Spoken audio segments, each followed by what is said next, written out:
Chapter 30-50, The Grand Finale, 17, Certainly not. In fact, you are far from being strong enough.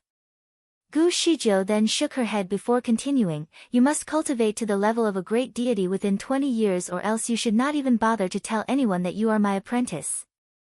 Fan Qianzhi remained silent. At the time, his kung fu was only at the primary level of a mighty immortal. Therefore, her expectations of him were obviously too high. He did not think there was a chance that he could achieve it. Nevertheless, she patted him on the shoulder and said, Qianzhi, I really think highly of you, don't let me down, okay? Then, she spun the jade statue in her hand and continued, this jade statue will be your birthday gift for me. Remember, don't make this again in the future until you have achieved a higher level of practice. If I see it again, I will sentence you to kneel at the mountainside for 10 years, do you hear me? Yes. Gu Shizhou nodded at him to acknowledge his reply and left swiftly. However, she tripped along the staircase, and the jade statue in her hand fell to the ground and broke into 4 pieces. Fan Qianzhi was stunned. Meanwhile, Gu Shizhou could not help but sigh.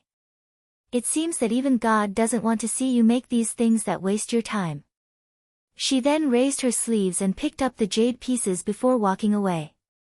Fan Qianzhi always thought that she had thrown away the jade statue, he never expected to see her having it in her possession now. His eyes were very sharp, and he noticed there were several cracks on the jade statue, indicating that it must be the same one that he had carved. The woman's fingertips rubbed the jade statue as she sighed. This jade statue is so good, it looks just like me. But, the man was almost out of breath now as he noticed a small star-like shackle at the earlobe that looked like it was a little tattoo. It was impossible to notice it without looking at it carefully. His heart continued to pound, and his limbs are turning cold and numb as the realization dawned on him. This statue was only seen by him and his master. He was certain that Gu Shizhou would have never shown this statue to Di Fui in the past, especially since it was broken. Therefore, everything that unfolded was not an illusion. He looked at the woman in white and seemed to tremble. He suddenly stepped forward again to address her, Master. This time, he also tried to pull her sleeves but was unsuccessful.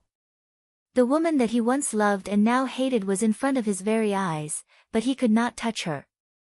It had been 100,000 years since he last saw her. In the illusion, the woman kept the statue away as she stood up and headed toward a platform in the starry array. With a finger on the platform, a row of manuals automatically appeared. Gu Shizhou sat down and took out a scroll. She then lifted her pen to write something on it. Fan Qianzhi made up his mind quickly and stood behind the woman.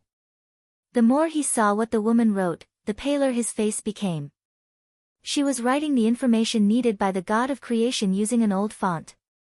Moreover, it seemed that she put some of her powers into these characters as she needed to take a break every once in a while before she could continue.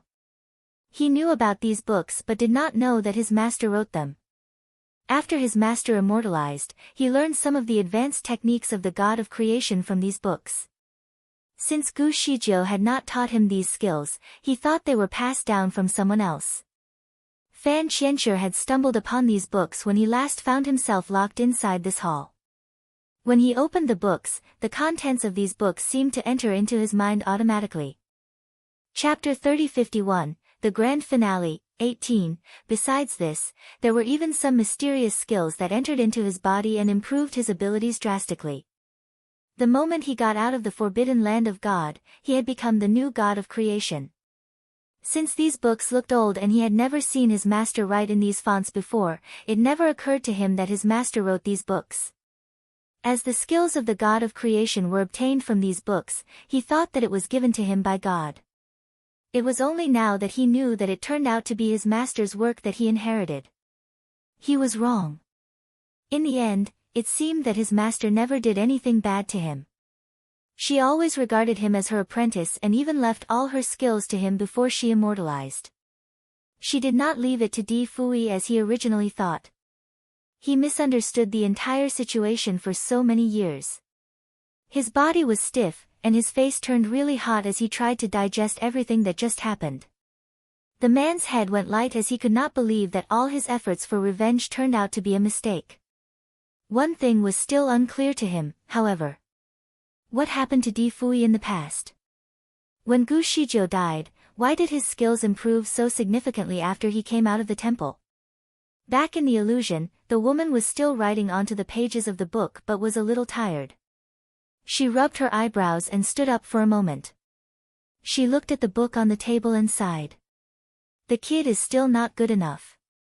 He can't come in at the moment. He has to wait for the candle dragon to hatch. With the help of the power from the candle dragon, he will not be hurt by the wizardry barrier in the Forbidden Land. I think he has to wait for a few more years before he can come in to inherit these things. Unfortunately, I can't see him becoming the god of creation. The worst part of it all is that this kid is too emotional. If he sees me die, he will definitely go crazy, so I had to assign him to hatch the egg while I immortalize. It would be better if he did not see me go.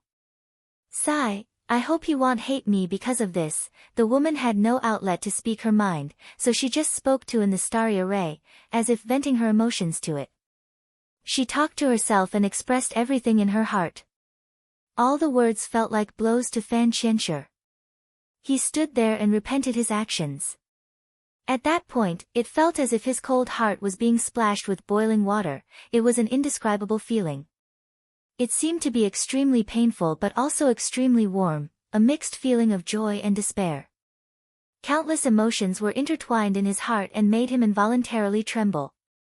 He stretched out his arm and wanted to hug the woman in the illusion. Master! His throat was dry, and his voice was rather hoarse. Of course, he still hugged the air since it was just an illusion. The woman that he had always wanted had long ceased to exist. What he saw seemed to be a projection in the temple playing everything that the woman in white had done inside the temple. Throughout the illusion, he saw that the woman in white had entered and exited the place several times. Every time she came, she tried to write more pages in the book. This process went back and forth until the day came. She rushed in on that day in the same outfit that the demon wore. However, this time, she did not write any notes but went directly to a starry array on the southeast side of the temple. Then, she exercised a spell and gradually faded. He also saw Di Fui rush in like a madman who tried to break a wizardry barrier that surrounded the place, but it was all in vain. The man could not get in and was only able to watch as the woman faded into fragments. The great feelings of sorrow made Di Fui awaken as the master of the heavenly law. Just like that, the death of the god of creation was presented to the three of them for the very first time. The temple was very quiet to the point where even the sound of a needle falling could be heard. Fan Qianxue was probably moved the most by the scene, but the impact on Di Fui and Gu Shizhou was not irrelevant either. The three of them did not speak for a moment. Chapter 3052, The Grand Finale, 19, Di Fui's face was pale as a sheet. Although he did not know the true reason, he saw that he had collapsed in the scene. He also seemed to feel the despair and regret that he had at that time. His heart trembled, and he held Gu Shizhou beside him. In a hoarse voice, he said, "Shizhou, I am sorry." He apologized for his mistake in his previous life. Gu Zijia's emotions also fluctuated. She turned and hugged him and shook her head slightly. All has passed. We are good now. Yes, they were very good now. Anything suffered in the past had passed. Now they only needed to solve one problem. Di Fui looked at Fan Qianxue and said coldly, "It seems she did not do anything bad to you." Fan Qianxue was still staring at the place where the woman in white dissipated. He did not turn to look at Di Fui, but it was clear that his face was terribly pale. He repeated what Di Fui had said as though he was in a trance, "Yes, she did not do anything bad to me." Then, he turned his head and looked at the two people who were hugging each other. In a second, he quickly turned away. But now, a smile seemed to emerge on his face. "It seems that I was very wrong about the past." Even though he was smiling, his voice sounded like he was actually crying. He muttered, "It's all wrong." He started to regret all that he had done deeply. Nevertheless, he also knew that standing here and feeling sorry would not change anything. All of a sudden, he charged toward the exit of the hall. Gu Shijiu and Di Fui looked at each other and naturally followed behind him. Soon, the three of them left the shrine and disappeared in the blink of an eye. A moment later, two figures appeared in the center of the hall. One was a white-haired man wearing a robe with a splash of ink on light green silk. A starry sky picture could be seen on his robe. The man's attire seemed to flutter in the wind when he appeared, making the stars also seem to move around his body. His hair was like snow being tied up in a light blue hairpin. His facial features were stunning, but his eyes, in particular, were like stars and rivers. When he raised his hand, he looked like the ruler of the world. The other figure was a candle dragon. To be specific, it was a pink candle dragon. This pink candle dragon was gorgeous at about 70 to 80 feet in length. Its scales were crystal clear and transparent while its eyes were in a beautiful sea blue color. When it blinked, it seemed to stir the blue waves in the depths of its eyes. The small lantern on the head was also very unique. It looked like it carried the eye of God. Were you successful? The pink candle dragon looked in the direction where the three people left and asked. The white-haired man replied, half successful. His voice was so foreign and magnetic that it sounded as if it was coming down from the sky. Half. Fan Qianxue has already realized that he should go out and clean up the mess. He will not be partnering with the inner demon from now on. Besides, your father and mother will be collaborating with each other. Together, they should be able to destroy this desert. Why do you consider this only half successful? The pink candle dragon did not understand. The white-haired man stared in a direction where dark clouds rolled in. He knew that heaven and the earth seemed to be upside down and could not help but sigh. The demon is not just the inner demon of the former god of creation. Her soul has mixed too much with the fierceness of God. The degree of her treacherousness has made her evolve. She has privately changed some of the settings in the desert, and I am afraid that even Fan Qianxue will no longer be able to control her. The total grievances in the desert are close to 4 million now. With so many resentful spirits condensed together, it is enough to destroy the entire world. Can't you do anything? The pink candle dragon's eyes widened as it asked. You are the master of the heavenly law, right? Can't you just snap your fingers and solve the situation? Chapter 3053, The Grand Finale, 20. The white-haired man did not answer its question but used his fingers to comb his own white hair before going off topic. Little Pink, do you think my hair makes me look handsome? Little Pink paused for a moment before replying, it's cool. You look great as the master of the heavenly law. The white-haired man shook his head slightly and sighed. The master of the heavenly law does not actually have white hair. In fact, my hair used to be black and shiny with hints of purple. Some might say that it was shinier than the galaxy. Unfortunately, I cannot let you see it. Little Pink's mouth was ajar. Why is it now white? In fact, it is pure white without any color mixed in between. Stupid. It is because my skills and energy have almost been depleted. Naturally, my hair will turn white first. I used all of my power just to project the past for them earlier. I only hope that the bastard will wake up. Little Pink was panicked by the word, depleted. It looked at him with widened eyes and said, You are out of power. How come? I saw that when you were restored, you looked very powerful. Besides, you also helped me to expel the evil spirit out of my body and let me recover my original appearance. You made it look so easy. The white-haired man chuckled. Have you heard of the return light? Little Pink was stunned. The white-haired man faintly continued, I came here by chance, and now, everything could be changed. Naturally, I should have disappeared already. This white-haired man was Di Hao. He had a terrible time in the desert before finally restoring his abilities. The demon was vicious and wanted to take the opportunity to kill him, saying that he should not have come to the world because she wanted to have her own child with Di Fui. Thus, she planned for his other 2 children to die miserably. When she was about to kill him, Di Fui somehow managed to break her illusion and distracted her. In fact, she was so distracted that Di Hao had the opportunity to escape together with the pink candle dragon. The demon did not give up and sent many grievances to hunt him in the desert. In the process of trying to get rid of the evil spirits, Di Hao triggered something in his body that removed his childlike appearance and restored his former identity as the master of the heavenly law. Nevertheless, since the future had been changed so drastically, he estimated that he did not have much time left here. His remaining power as the master of the heavenly law was minimal too. His first task was to dispel 10,000 years of evil energy from Little Pink's body. Then, he used whatever was left to cast the illusion of the forbidden land of God and looked for an opportunity to pull in all the relevant people to this place. With his power truly depleted, the most that he could do not was to make himself invisible. He would not be able to handle the mess outside at this point. He closed his eyes slightly, and Little Pink grew quite worried looking at his pale face.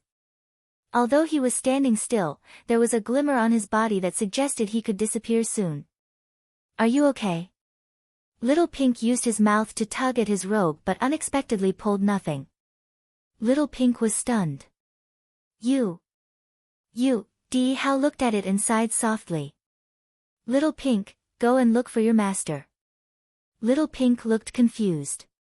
"Who is my master?" "The former god of creation, Gu Shijiu." Little Pink's eyes were rather round at the minute as it stared at Di Hao. Meanwhile, Di Hao continued to speak. "You were injured by your master and had been hibernating for 10,000 years. When you woke up, you forgot everything. However, under your subconscious mind, you found your way back to your original master. As a result, you found the demon. Unfortunately, she took advantage of you and used you as a guardian in the desert." Chapter 3054, The Grand Finale, 21, Little Pink could not believe what he had just said. It finally had a thorough understanding of its own history, which also explained why it was always unnoticeably drawn to Gu Shijiu. It always hoped that someday it would become her majestic pet. Little did it know that it had always been Gu Zijius. It was the demon's interception that cut their connection off. It was eager to look for Gu Shijiu but was concerned for Di Hao as well. "What about you?" Di Hao did not answer its question. He only waved at it and said, "Just go. Remember, both of them have to work together in order to destroy the violent desert, once and for all." In a second, Little Pink's vision suddenly became blur and cloudy. Apparently, the illusion of the forbidden land of God began to fall apart. From afar, Little Pink caught a glimpse of Di Hao. His body turned translucent and slowly faded to dust, just like everything else around him. Tearfully, it cried out loud, "Young master! Hey! We are falling again. Going down." The mussel called out. After a loud bang, it found itself back on the sand. The fall was so great that its shells almost broke apart. The mussel, along with Lu Wu, Long Sai, and Hua Yan, were waiting outside of the grand hall when Fan Qianqi suddenly ran out with his face looking aghast with terror. He ran towards the door, frantically. Worried, the mussel thought that he was running away, so it volunteered to stop him. "Where do you think you are going? Get off!" Fan Qianqi swiftly swept the mussel out of his way. The mussel had no resistance against his strength, so it rolled and tumbled its way to the side. Triggered by his arrogance, Lu Wu was ready to fight him. "Let him go!" A voice called out. It was Di Fui who stopped Lu Wu. While Lu Wu was still dumbstruck, Fan Qianqi already disappeared. Hua Yan was dumbfounded, too, at how things changed so abruptly. She quickly followed her master, but Fan Qianqi furiously rejected her. "Why are you still behind me? Go away. Wu Wuyan, you no longer serve me. You are free to go. You have nothing to do with me anymore. Go and find someone else." He tossed her an odd-looking piece of jade and walked away without looking back. Bewildered, she watched helplessly as he walked away and then picked up the jade and held it tightly in her hand. Long Sai walked to her side. "What is this?" "The curse of my fate," Hua Yan murmured.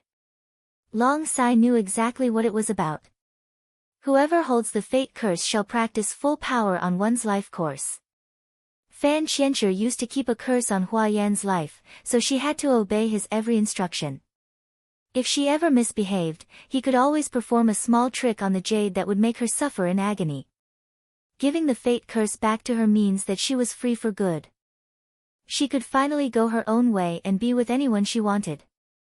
The woman was smart, beautiful, and powerful. Although she seemed cold and unapproachable, none of her unfriendliness managed to keep her admirers away. Many from the celestial kingdom had their hearts surrendered to her.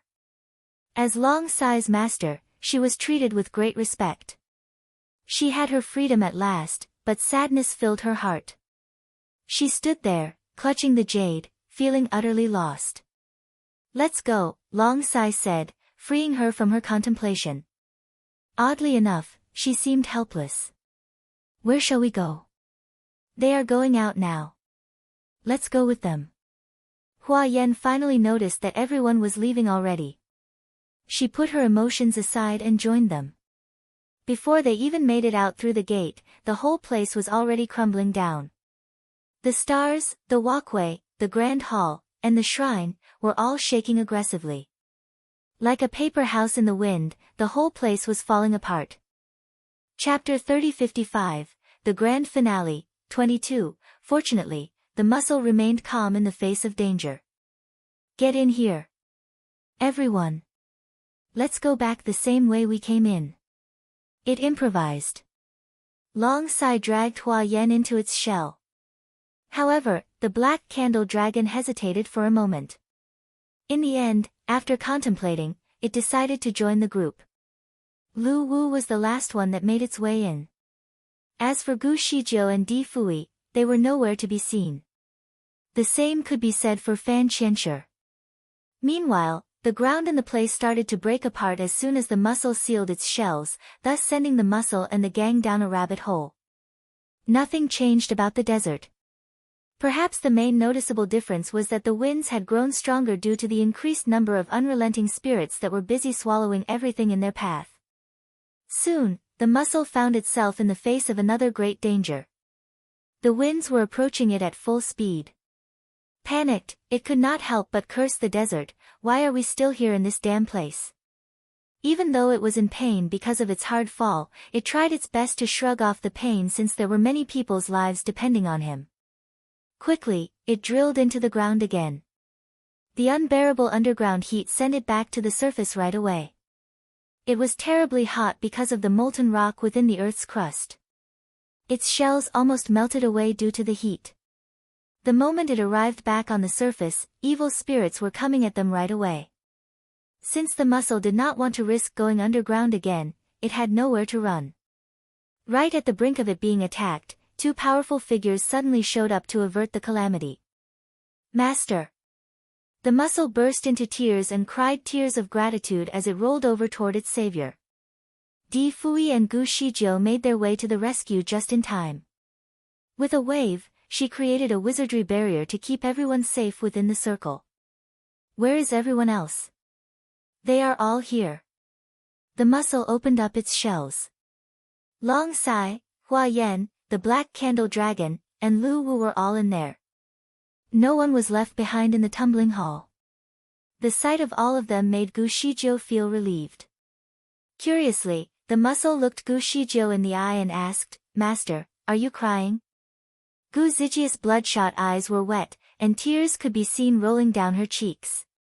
She was dumbstruck by the mussel's sudden concern and quickly wiped the tears away and said, "There is dust in my eyes. It is irritating." A sudden, deepening gloom in her heart started haunting her, right before the forbidden land of God fell apart. It was an unexplainable excruciating pain that felt as if something important in her life was taken away. Nevertheless, she could not remember what it was all about. Since then, she had been tearing non-stop. To focus on the matter at hand, she dismissed those feelings and felt that it was probably because she had a peek at her depressing past. She did not think twice about it. Di Fui had a presentiment about the illusion. He knew that something was wrong the moment everything started coming down. Through the fragments, he looked up, trying to see who was behind it all. "How air?" he softly said. He was shocked and greatly saddened by what he saw, for he knew that it was their last goodbye. Gu Shizhou was too busy crying to notice Di Fui's emotional response. Meanwhile, the howling winds reached a deafening crescendo, so she did not even hear what he said. The tears he shed were also unnoticed. As soon as they landed in the desert, they adjusted themselves to prepare for incoming challenges. They quickly looked for their companions and found them in time to save their lives. No one was harmed, and luck seemed to be on their side. On the outside of the wizardry barrier, the evil spirits continued to make loud squealing sounds. The entire place had fallen into complete darkness as if the dawn of doomsday had approached. Unfortunately, they were all still in the desert, caged within its fury. Where is Fan Qianxue? The muscle broke its silence. The man who started the trouble should be responsible for ending it all, not run away. He should be here in the desert, perhaps, he is working on a way to stop the desert from expanding, Di Fui replied. Chapter 3056, The Grand Finale, 23, The man is turning away from the dark side? How can an evil man like him turn away from his roots all of a sudden? The muscle refused to believe Di Fui. Long Sai paused to give Hua Yan a quick look. He thought that the muscle's harsh statement would anger her, but she just stood there quietly like a statue. She must have gone through a really tough time under Fan Qianxue, so now that she was finally free, there was no point in standing by him anymore. Meanwhile, the muscle had abused Fan Qianxue enough for today, so it looked around in search of another victim. The demon must be hiding here somewhere. What is the point of sending this crowd of horrible spirits to surround us? Amused, someone answered with a screeching voice from afar, "What a disrespectful creature. Why should I need to hide from you?" Ghastly, the eerie laughter was so loud and clear that it was impossible for them to even hear from the evil spirits at the time. Stunned, the muscle looked around anxiously. Where did that voice come from? There she is. Lu Wu pointed its claw in a particular direction. The crowd looked in the direction and saw many evil spirits seemingly coagulating into one, thus transforming into the evil woman. She still had the same appearance as before but was surrounded with even more dark energy. She looked at them ruthlessly, as if she was eager to take their souls away. You are all here. Great. That saves me a lot of time. Suddenly, gusts of wind whispered from above before a pink figure flew down from the sky. It made an epic landing on the ground and crushed the wicked woman into pieces. Bam! The lattice body was torn into pieces of evil spirits. The pink figure then leaped into action again and checked its new surroundings. Gu Shizhou was the first one that caught its attention. Master! It called out loud as it rushed to her. Little Pink was actually a very beautiful candle dragon, it was about 80 feet long. Dazzlingly, its scales were luminous and glowed from within. Its eyes were dreamy and filled with an attractive hue of blue, as sparkling as a vast blue river. Awestruck, the black candle dragon looked at Little Pink in disbelief. Master, I am Little Pink. The pink candle dragon brought itself right in front of the wizardry barrier while fixing its delightful eyes on Gu Shizhou. As strange as it seemed, the evil spirits lost their ferocity all of a sudden when the pink candle dragon came by. In fact, they appeared to be scared. They ceased their attack, and instead, they made way for it to come through.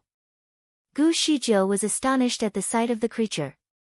She would not usually trust anyone, but she chose to believe the pink candle dragon, despite its new appearance. Little Pink. She called out familiarly, with a hint of sadness. Di Fui studied her expression before letting the pink candle dragon in. She somehow thought that someone else should be here with the pink candle dragon, but could not recall who he or she was. All she knew was that her heart was moved by great sorrow.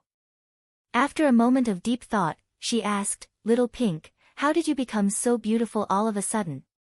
Perhaps the removal of evil energy from my body has done me a great deal.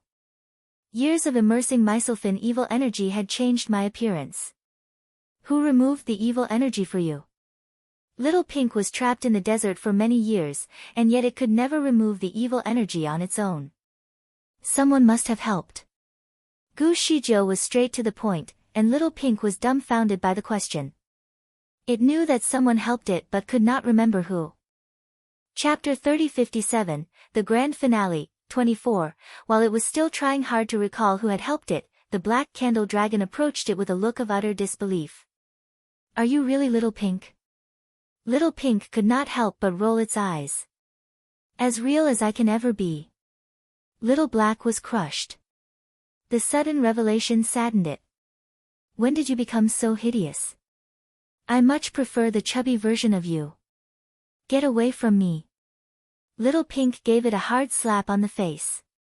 On the outside of the wizardry barrier, the lady in white made her appearance again in the mass of resentful evil spirits. She took a look at the pink candle dragon and then at Gu Shijiu, with eyes full of loath and disgust. I see. That useless candle dragon has gone off and recognized you as its master instead of me. I have never done it any wrong and kept it alive for so long, yet it chose to betray me. Damn it. She is my master. She has always been. You are not. You are just an evil being formed from countless resentful spirits. You were never the creation deity. And when exactly have you ever treated me well? You have confined me in this hell of a place for thousands and thousands of years to be scorched and burned under the sun. I would have rather been dead. The pink candle dragon called the demon out loud for all the mistreatments and injustice that it had suffered throughout the years. The lady in white was awfully offended based on the expression on her face. I wanted to keep you alive, little creature. However, that seems unnecessary now. You are going to die, like the rest of them, she scornfully replied. Then, she waved her hands to summon the evil spirits to attack all of them. They crowded together and surrounded the wizardry barrier in a violent assault. It seemed that some sort of dark magic must have strengthened these evil spirits, making them extraordinarily fierce and violent. Each of them appeared to be as powerful as a mighty immortal now. Also, they did not fear death. De Fuy's wizardry barrier was supposed to be corrosive to those spirits. A single touch would burn them away immediately. However, they did not back down at all. In a continuous motion, they attacked the wizardry barrier in an attempt to shatter it. Although the wizardry barrier was unaffected by the impact, their evil aura seemed to be stripping the wizardry barrier of its defense. Every touch on the barrier would turn an evil spirit into dust. The wizardry barrier, in turn, would be polluted with many dark spots as soon as the spirits disappeared. These dark spots continued to accumulate on the outer surface, slowly decaying the wizardry barrier's stability. As soon as Gu Zijius returned to her physical body, her power was greatly increased. Seeing De Fuy's remarkable perseverance, even in the face of extreme difficulty, prompted her to join forces. In an instant, the wizardry barrier was finally secured. Nevertheless, the two of them knew that this was no solution. They would be exhausted eventually, and it seemed that the evil spirits would still be coming at them. We need to get out of here, Gu Shijiu said in all seriousness. Harshly, she threw the surrounding evil spirits a quick look and announced, these things will either have to be purified or destroyed. De Fuy calmly replied, there are too many of them. Their resentment is too strong to be purified. They have to be destroyed. Gu Shijiu took a moment to consider a plan with the highest chance of success. These resentful spirits were ordinary people who were unfortunately swallowed and savagely killed by the storm, thus turning them evil. They did not even have a chance to be redeemed from their purgatory. Knowing De Fuy, he would not suggest destroying the spirits if he had a choice. Hence, destroying the spirits seemed like the only way. All of a sudden, she was reminded of Fan Qianshi. She had no memory of her previous life. The images reminded her of their previous relationship as master and disciple, and how well she had treasured him as her successor. Even in her dying days, she strived to build his future for him. Knowing her past gave her a sense of confusion about Fan Qianshi. She turned around and asked the group about his whereabouts, Fan Qianshi. Have any of you seen him? The group shook their heads in unison. Additionally, the muscle exclaimed in a fury, he is the worst. He will surely join forces with that evil woman. That is not possible, Gu Shizhou said after thoughtful consideration. Meanwhile, an explosion broke out dramatically. It appeared as if the sky was falling. The violent incident shook the masses of resentful spirits as a figure flashed by and made a surprise entrance. Let's go now. Get out of here. Gu Shizhou was shocked. Fan Qianshi had made his way to their rescue. The heavily obscured sky suddenly became bright again while a whirling mass of air streamed all the way down from above, making it look like a Milky Way against the dark background. Di Fui had the wit to realize that the only way out was up. Before Fan Qianshi even made any instruction, he was already leading the group up while still securing the wizardry barrier. Chapter 3058, The Grand Finale, 25. Surprisingly, they were then taken into a high-speed vortex, which was 100 times faster than a washing machine, in Gu Zijia's opinion. They were spun on and on for quite a while before they made an abrupt collision with a group of people. They were not mistaken. They had indeed collided with a group of people. It was a place filled with burned trees and collapsed buildings. The group of people used to look great, with impressive power and auspicious aura surrounding them. But now, all of them looked equally dirty and drawn. The frantic desert was at least a dozen kilometers away from where they were, but their surroundings were already toasted and burned. Without any protective layer, these powerful people would end up being charcoals, just like everything else in close proximity. When Di Fui and the group made their surprise landing, these people quickly went in different directions to make space. Despite being on the ground, the muscles still had the feeling that it was spinning around. It continued to suffer from dizzy spells for some time, and when it finally regained its focus, it found itself surrounded by a group of enthusiastic immortals. Hey, you are still alive. Great Deity Gu. Hey. Great Deity Gu is here. General Long. Mighty Immortal Hua. You are both here. That is great. Muscle. Lu Wu. Hey, there are two strange-looking dragons here, too. Who are these two? You must be Prince Nianma, aren't you? God. You look so different now. A crowd of excited people clamored around the muscle. These people consisted of leaders from various kingdoms. They could certainly recognize Gu Shizhou, the powerful great deity. Moreover, General Long Sai and mighty immortal Hua Yan were instantly recognizable, too, due to their recent popularity. The muscle and Lu Wu had been spending a great amount of time in the upper bound. Needless to say, the muscle had always been very outgoing, which earned it heaps of friends in the celestial kingdom. As for Di Fui, he was only a child during his time in the upper bound as Shin Nianma. Most of them remembered him as a boy. During his adventures, he used the name of Mr. Fui to carve a niche for himself. Hence, many could not recognize him, for he had always been wearing a mask. With the impression of a lord, his aura was entirely contrary to that of an ordinary immortal. Never had he shown up in front of the immortals with his new looks, so most of them did not know who he actually was. Also, Fan Qianshi was not any better known. Even when he did show up, he always had his mask on. Like a savior, he would always disappear right after he rectified any issues.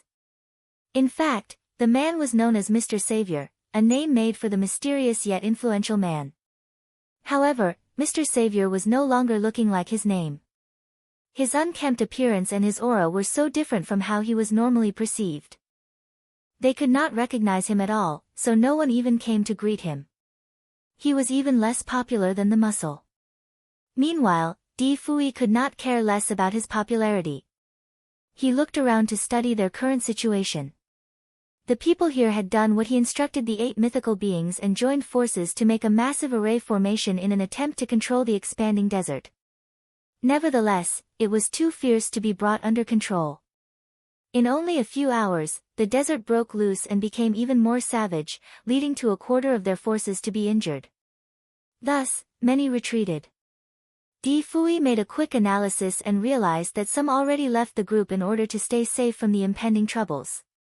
Only a few stayed behind as they could not leave the common people behind while they were still suffering in agony. They continued to work on another wizardry barrier after the first one failed. Chapter 3059, The Grand Finale, 26. Although the wizardry barrier was not strong enough to stop the frantic desert from expanding, it could, at the very least, stop the desert from growing in a particular direction. That way, they could buy the common people some time to flee. As expected, the array formation was very physically demanding. Before Di Fui showed up, the team was like a spent force that was on the verge of giving up. They were already contemplating if they should give up on the lives of millions, as they knew they could not hold it together much longer. Among those who virtuously stayed behind were generals from the Monster Kingdom, and some were respected leaders from the Devil Kingdom. Even the Emperor Immortal and his men were still present. There were about 110 men in total. To keep the array formation running, they had to take turns to support the barricade with their power. The clamoring crowd was actually the one who had just done their shift. All of them were equally exhausted, and some had already collapsed on the ground. Di Fui and the group's presence was a hopeful sight for them. They quickly asked about the desert's condition from within, which was when Bai Zhe, Yun Yanli, Kun Shui, the four messengers, and the guardians from the Shura world made their timely arrival. Bai Zhe felt tearful as soon as it saw Gu Shijiu and Di Fui. They all got into a warm embrace. Young master. Young lady. Master. Shijiu. My lord. Both Gu Shijiu and Di Fui were addressed in all kinds of titles.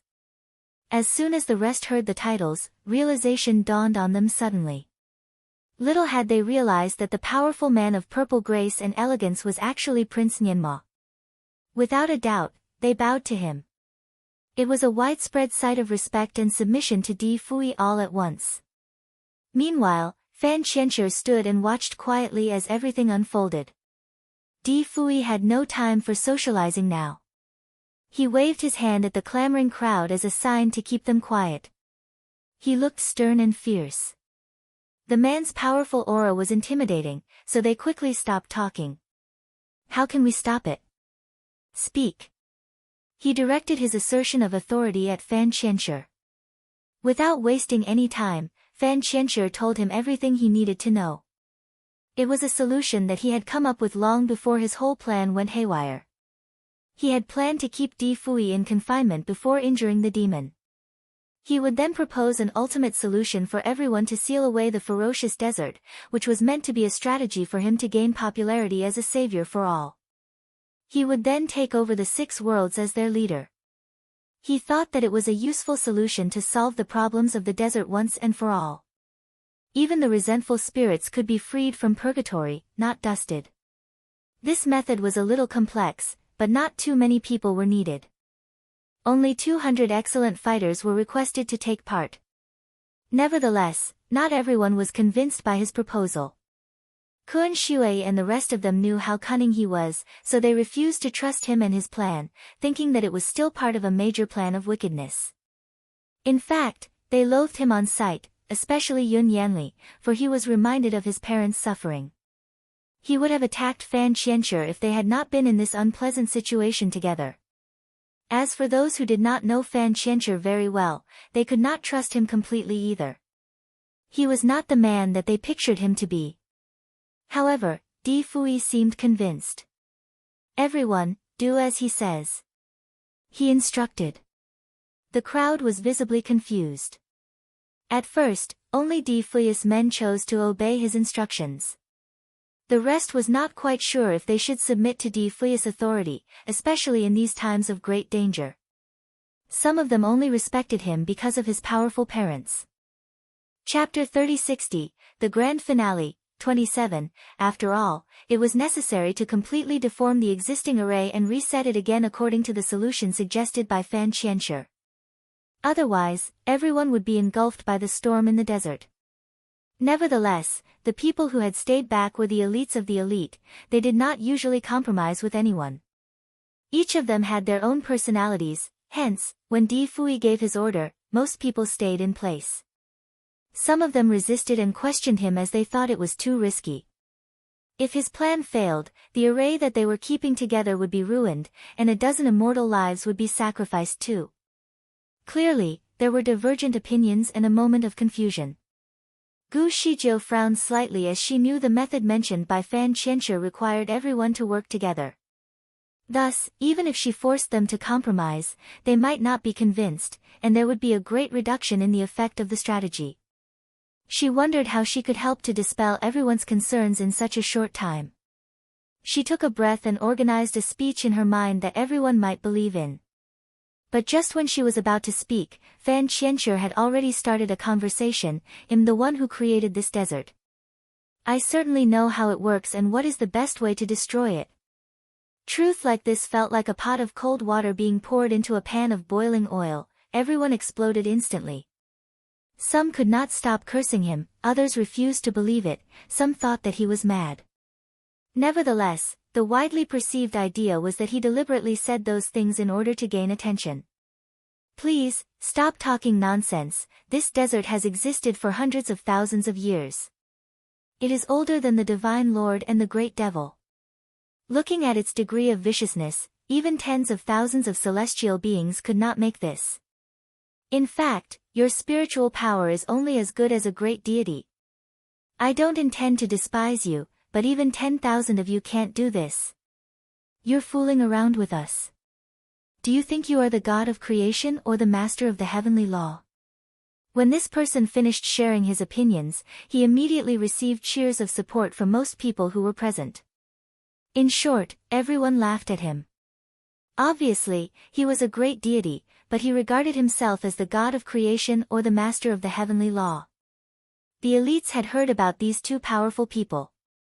Of course, they only knew that these two legendary beings existed and were in charge of the 6 realms. They were responsible for the rise and fall of the world. These two were the omnipotent deities in the people's minds, but no one could confirm if they really existed. Nevertheless, it made sense that only these two could create such a monstrous catastrophe. But Fan Qianshi certainly did not look to be one of the two people. There was a lot of ridicule going on until Hua Yan took a deep breath and spoke loudly, "My lord is indeed the God of creation. I am his subordinate." No one spoke a word after they heard what Hua Yan had to say. But after 3 seconds of silence, the crowd was pissed off again. Hua Yan had been in the limelight in the upper bound lately. Everyone knew her capabilities. She was so good that she almost had no worthy opponents in the upper bound. Also, she had never lied. Her words were quite credible. However, even if everyone reluctantly believed that he was the God of creation, other related questions would surely be running in their minds. "Since you are the God of creation, why did you create this desert? Shouldn't the God of creation be compassionate and do his or her best to protect the world?" While they were busy clamoring, Di Fuya spoke up, "The array you have created is about to break and cannot even last for an hour more. Now, you have 2 options. 1, you can continue to ask tons of questions until you get a good explanation from him and let the opportunity slip. 2, shut up and do what he says. You can continue to ask these insignificant questions after we seal this monstrous desert, alright? Which one do you choose?" His voice was icy cold and harsh like a heavy hammer, giving everyone a knock on their heads. The crowd looked at each other and finally stopped rebelling. Instead, they began to reset everything according to what Fan Qianshi instructed. Chapter 3061, The Grand Finale, 28. The crowd rushed to their positions to get ready and realized that all of Di Fuya's men were already ready. The Monster King was a capable man born with unique talents. He was physically strong and witty.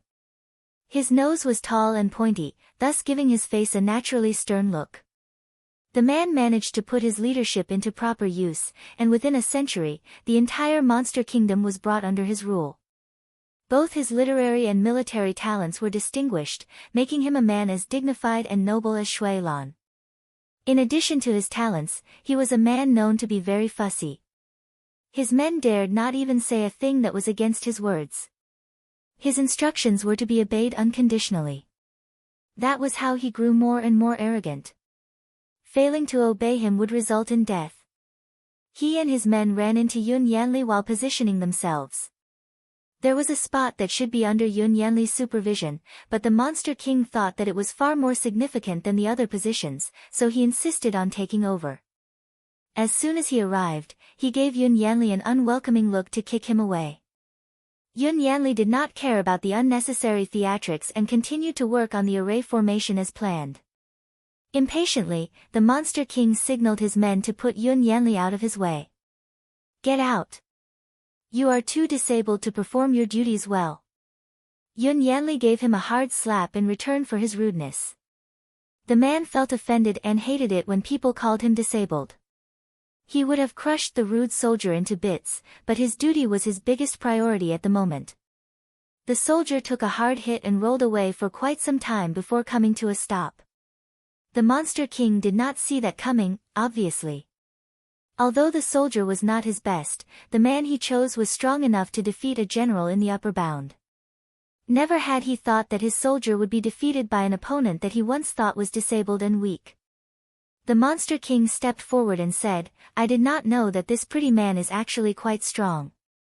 I have underestimated you, for sure." He hated pretty men and thought all men should be masculine and tough. He even trained all of his soldiers to be muscular. Naturally, he was not fond of the son of the celestial being and great devil as well. He thought that the man was only a lucky man who had inherited his authority from his parents. As for Di Fui's followers, they all looked equally useless in the Monster King's opinion, except for the 8 majestic creatures. He thought that Di Fui's weak-looking followers must be assuming Di Fui's authority as their own. The Monster King had to obey Di Fui in order to carry out the plan. When the current problem was solved, he would surely pull Di Fui down for questioning. All this while, he had been suppressing his urge to challenge Di Fui. He was able to keep his composure in front of Di Fui, but not so much in front of Di Fui's followers. He disrespected Yun Yanli to the core because of his obvious disability, so he wanted to chase the eyesore away. It surely came as a surprise to him that the disabled man was far more able than he had thought. His soldier had rolled away, pathetically. Embarrassed, he felt the need to regain his reputation, so he used his authority as a king to intimidate Yun Yanli. However, Yun Yanli did not seem to care. The Monster King's words were not taken seriously at all, and Yun Yanli continued establishing the new array formation. The Monster King was even more embarrassed now and turned around to signal another macho soldier to make a move. The soldier walked towards Yun Yanli and clasped his shoulder. "Hey, pretty boy. The Monster King is talking to you." The soldier channeled all of his monstrous strength into his grip on Yun Yanli's shoulder. The soldier intended to make it clear that Yun Yanli would lose his other arm if he chose to rebel again. Before Yun Yanli even made a move, the soldier's wrist was already seized and held firmly by a stranger. A gentleman only uses his tongue and not his fist. "Why are you being so violent?" His voice was soft, but the same gentleness did not apply to his grasp. Aghast, the soldier felt as if his wrist was tightly chained. With a hard pull, the soldier struggled to get loose. The stranger saw it coming, so he immediately let go of the soldier's wrist, and the man lost his balance and rolled his way back to the Monster King's feet. The Monster King was speechless. He looked at the stranger and was astonished. The stranger had a charming but androgynous appearance. With a smile, the handsome man stood tall, while being exceedingly graceful. The handsome man shook his hand in disbelief and looked at the soldier apologetically. "I am so sorry. Did I hurt you? I might have been too harsh on you. Are you injured?" The macho soldier's wrist was already bruised.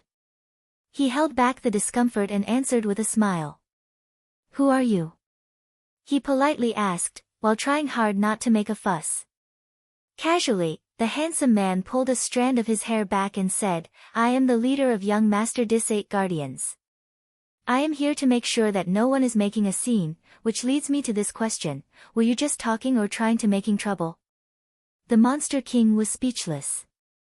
Harshly, he replied, "Just talking." He then left swiftly. His soldiers were shocked by his retreat. They paused to digest the defeat for a while. "Your Majesty, why didn't you teach that pretty boy a lesson?" A soldier finally gathered enough courage to ask. The Monster King was always irritated by androgyny. Surprisingly, he pulled back from the fight this time. The Monster King answered icily, we should put the plan above everything else. There is no need for us to downgrade to their level. In fact, he was a smart man. One move from Kun Shui was enough to prove his strength. Clearly, the man was stronger than any of his soldiers. Furthermore, the disabled man was not an easy target. Perhaps, the Monster King himself would not be able to take both of them down. Kun Shui and Yun Yanli were still in sight, so the Monster King could easily see their moves. Both of them worked together to establish the array formation very quickly. Within streaks of dazzling light, a part of the array formation slowly took form. His soldiers, on quite the contrary, were only halfway done with their tasks. Things seemed rather messy on his end. Are you all useless? You have done so little after so long. He shouted in anger, embarrassed by his men's lack of efficiency. His soldiers felt quite bitter about the reprimand. They worked tirelessly, but the array formation was far too complex for them to get a hold of so quickly. Following their king's formal expression of disapproval, the soldiers became even more hesitant. Half an hour later, every other point of the array formation was done, except for the Monster King's side. Your Highness, your part of the array formation is quite uniquely yours, I'd say, a voice came interrupting. The Monster King looked up, only to see Kun Zuya's stunningly beautiful face. Why are you here? He asked with his teeth gritted. He actually hoped that Kun Shui was here to help. One hopeful look was enough for Kun Shui to read his mind, so Kun Shui took a look at the helpless soldiers and asked, what are you trying to work on now? Panicked, the soldiers told him honestly that there were 2 steps that they had missed. I know how to work on those 2 steps, Kun Shui slowly said. You do? The soldiers were hopeful. But I will not tell you, even if I do. Kun Shui put his arms across his chest in a clear refusal to help. Shocked, the Monster King did not expect that Kun Shui was only here to mock him. You are not any better, he said in utter disapproval. Provoking me will not work, Kun Shui answered while waving his index finger at him. He then walked away, leaving the Monster King in a fury. The Monster King continued to watch as Kun Shui and Yun Yanli finished off others' unfinished tasks, quickly and effectively. With his fists clenched, anger and irritation filled his heart. Secretly, he felt a twinge of envy for what the rest had accomplished before him. He had clearly underestimated Prince Nianmo's soldiers and started to wonder if the powerful Divine Lord himself must have assigned these powerful people to Di Fui. What a lucky boy with a thoughtful dad, the Monster King thought.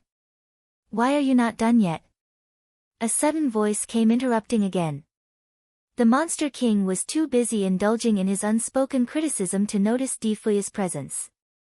Shocked, he never thought that someone could easily get past his line of defense within 30 feet of him without triggering his security at all. To make matters worse, Di Fui was standing right in front of him, and yet he was unaware of it. Di Fui was the prettiest boy of them all, with a beautiful face that had no indication of masculinity. This certainly triggered the Monster King. Irritated, he proudly said, the procedure is too complex for my men who are only trained to fight. These things are only meant for weak people. Embarrassed by his lack of accomplishment in the array formation, he needed something else to prove his worth. If you don't believe me, we can fight right now, he firmly suggested. Gu Shijiu was here in time to witness the Monster King's absurdity in prioritizing his reputation over the tasks at hand. If you cannot do it, just say it. Cut this nonsense and save everyone's time, Gu Shijiu expressed her irritation. She decided to take over the Monster King's unfinished business. Walk away. I shall do it myself. The Monster King's failure amused the crowd. Meanwhile, their leader's face turned red with embarrassment. It seemed nothing else was more important than his reputation. He took another step closer to Di Fui and challenged, Prince Nianma, I was told that you are a strong man who has inherited most of the Divine Lord's strength. Are you up for a fight with me? I would like to see how good you are. Gu Shijiu was already working on the array formation, which bought Di Fui some time for a fight. Of course, he confidently said, while moving his wrist in a circle for a quick warm-up. All she took was half an hour to finish off the Monster King's assignments swiftly and neatly. She threw a quick look at the Monster King's bruised face and asked with a voice full of pity, "Should I offer you some medicine to apply on your wounds?" In fact, the Monster King was badly beaten. Both his eyes were bruised, and he had lost both of his front teeth. His nose was no longer pointy like before. Also, one of his earlobes was missing. Di Fui managed his attacks with thorough consideration of the impact. The Monster King was not critically hurt at all, so he could still contribute his strength in the activation of the array formation later on. He only aimed his fists to the Monster King's face so that he could show his bruises to everyone. The Monster King was unable to fight back at all, as Di Fui was too fast. After a series of actions, the Monster King did not even manage to scratch Di Fui at all, no matter how much strength he had exerted. He took a hard defeat in less than 5 rounds. More pathetically, he could not even last for half an hour. Di Fui only took 8 minutes to defeat him and put him in his place. The Monster King finally realized that Di Fui did not get any help from his father to gather a troop of powerful men to work for him. He made it all by himself. Before the fight, more than half of the people there did not submit themselves under Di Fui's leadership. However, his swift victory in defeating the Monster King was a game-changer. From then on, the way he looked at everyone was with a firm assertion of authority. He had successfully gained their respect by proving his strength. Finally, Prince Nianmo's leadership impressed them. His success was no longer about the Divine Lord. Di Fui did not care about what others thought of him at all. He only responded to the Monster King's challenge because he needed an opportunity to establish his power and influence over the others so that they would be united to work towards the same goal. "All right, resume your work." Kun Shui. "Master." Kun Shui suddenly showed up. "Take someone with you and make a thorough check to make sure everything is in place. There should be no errors at all." Noted. Kun Shui went swiftly away to complete his newly assigned task. The crowd began to walk away from the scene and started to feel more confident about the array formation. If Prince Nianma himself approved it, then there should be no problem at all. Every position was well marked before Di Fui made the first command to activate the array formation. Many streaks of 7-colored ray rose into the sky, like a powerful dragon that had just come alive. It surrounded the sky for a moment before colliding with the desert. No one could hear the sound of the collision between two incredibly strong forces. All they could hear was their ears ringing and their hearts thumping after the deafening collision. Unfortunately, all of their hands were too occupied to cover up their ears. Gu Shijiu was with Di Fui. They were both the masterminds of the array formation, so they had to lead by example by not lifting their hands away from the respective positions. Just when the collision was about to happen, Gu Zijia's ears were suddenly secured by 2 small covers that were soundproof. Therefore, she was not affected by the deafening sound at all, it only felt like some negligible noise in the background. Fan Qianqi's proposed array formation was really effective and precise. Like a medicine with special efficacy, the frantic expansion of the desert finally came to a halt. Also, it seemed that this array formation was not as physically demanding as the previous one. The desert was no longer moving outward. Instead, it held its position and started to roll aggressively, as if defending its territory. The streaks of 7-colored rays continued to march forward and cleanse the grudge of the resentful spirits along the way. Those spirits could be heard screeching in agony. Gu Shijiu was relieved by the 7-colored ray's success in holding the desert back. He really has found a way. Di Fui examined the desert and said, "It is not that simple, I believe. The demon must have prepared an alternative." Soon, the desert could be heard roaring with laughter, like the sound of a few men and women laughing in unison. "Fan Qianshi, is this your way of taking me down?" Sand and dust began to gather on the outskirts of the desert, followed by a surprise arrival of 18 ladies in white. All of them shared the same appearances and looked like a bunch of clones. Surprised, many of them turned to look at Gu Shijiu in disbelief. Those ladies in white looked exactly like her. Other than their clothes and their expressions, they were completely alike. However, the ladies were surrounded by an intimidating force of dark energy, which Gu Shizhou clearly did not have.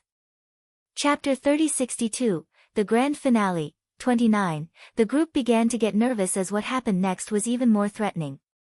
In a high-pitched screech, the ladies in white laughed out loud before circling their bodies to summon a black storm. The black storm contained countless evil spirits in their core, which were used to counter the streaks of 7-colored rays. In a dispersed manner, the storm tried to get rid of the 7-colored rays from all directions. All it took was an hour for the grand battle to come to an end. There were 81 array formations, respectively, and the black storm destroyed about half.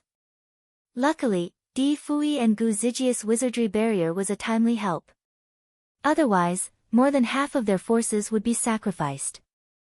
Even with their help, a dozen of immortals were still lost in the battle, taken away by the storm to join the resentful spirits. The array was falling apart, so his last and final resort was proven to be useless against the demon.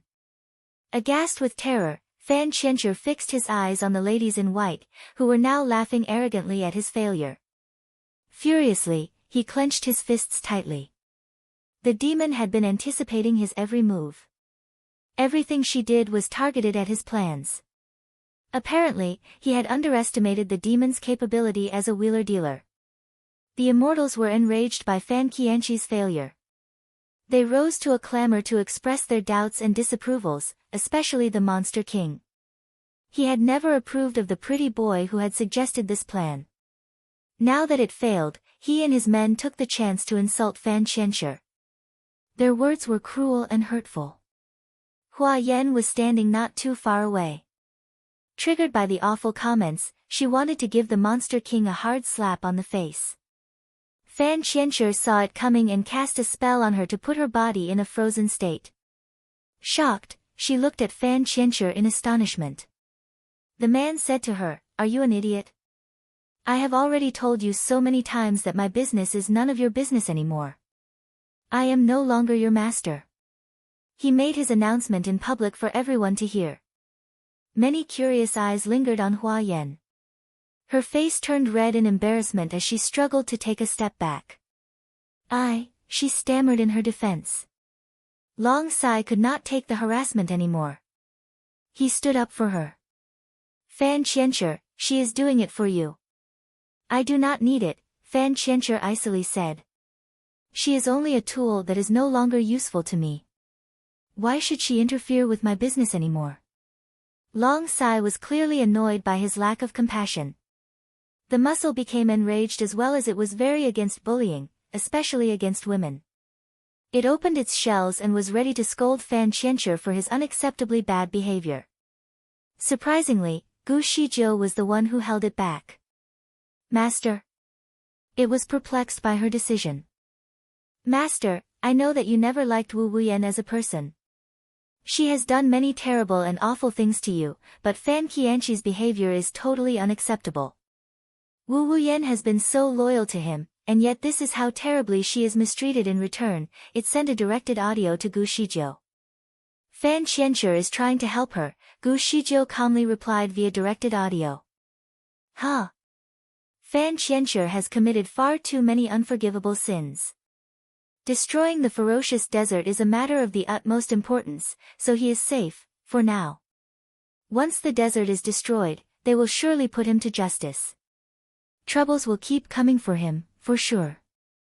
If Wu Wuyan still insists on being his loyal follower, she will be troubled just the same," Gu Shizhou explained.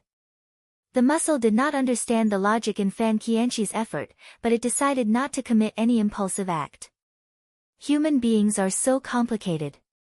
I can never understand your species. Quietly, it observed the people around and realized that Gu Shizhou was right. When Hua Yan declared herself as Fan Qianzhi's follower, many immortals from the Celestial Kingdom immediately kept a distance from her. Everyone had their guard up except Long Sai. Fan Qianzhi's public humiliation managed to change everyone's attitude towards Hua Yan. In fact, many started to feel protective of her. Hua Yan had never committed any crimes during her time in the upper bound. Instead, she had saved many lives, which made her a well-respected figure. The way Fan Qianqi treated her was obviously repulsive and more like a stranger than a follower.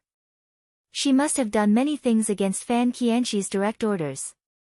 Otherwise, he would not be humiliating her in front of everyone. At least, that was what everybody thought. Soon, they began to sympathize with Hua Yan's predicament instead. Surely, there was no time to waste on this trivial matter, for the demon was already summoning her second wave of attack. The first wave was like a test for the demon to find out the strengths and weaknesses of the array formation. Meanwhile, the second wave was much stronger and fiercer. It flurried through the array formation and shattered the entire arrangement. After a state of complete disorder and confusion, the desert finally broke free from its confinement and started expanding again with forces that were 10 times stronger than before. It went completely out of control.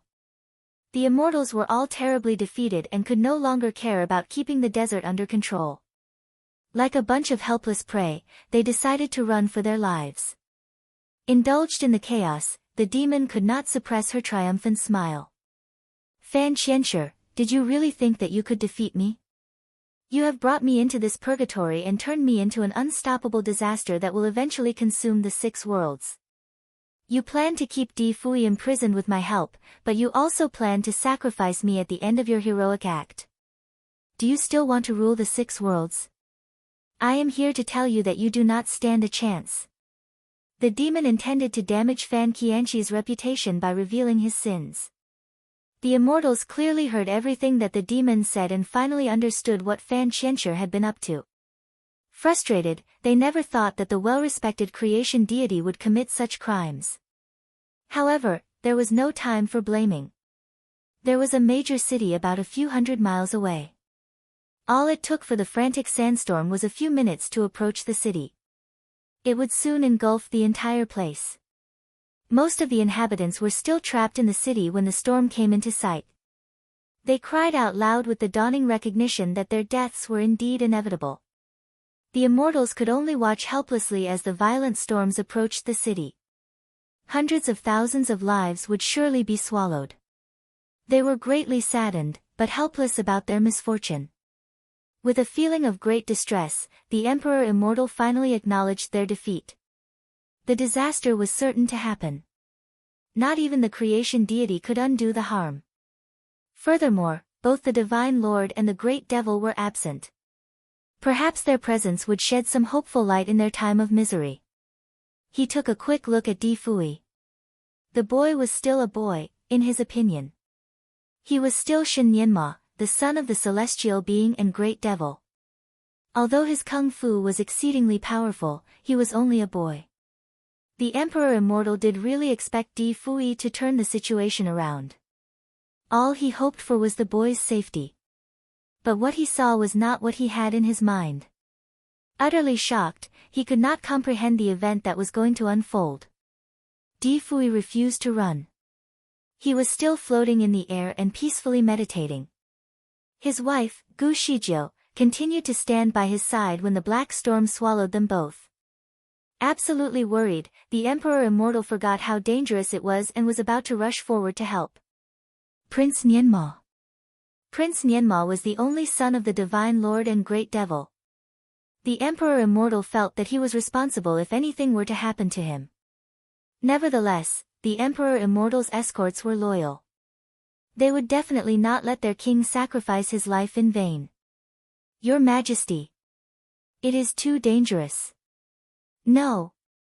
Many of them were pulling him back. Get Prince Nianma out of there. The Emperor Immortal called out in desperation. The immortals looked at the rolls of black sands hopelessly and sighed. Your Majesty, Prince Nianma has been swallowed by the sandstorm.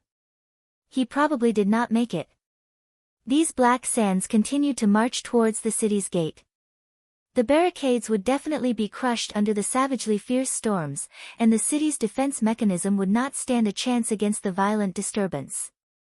The Emperor Immortal closed his eyes to avoid watching the depressing sight. Only a miracle could save the lives of those innocent people. A moment later, his surroundings fell into a drop-dead silence.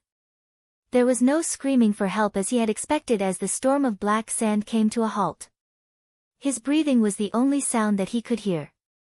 Curiously, the Emperor Immortal quickly opened his eyes and saw something unforgettable.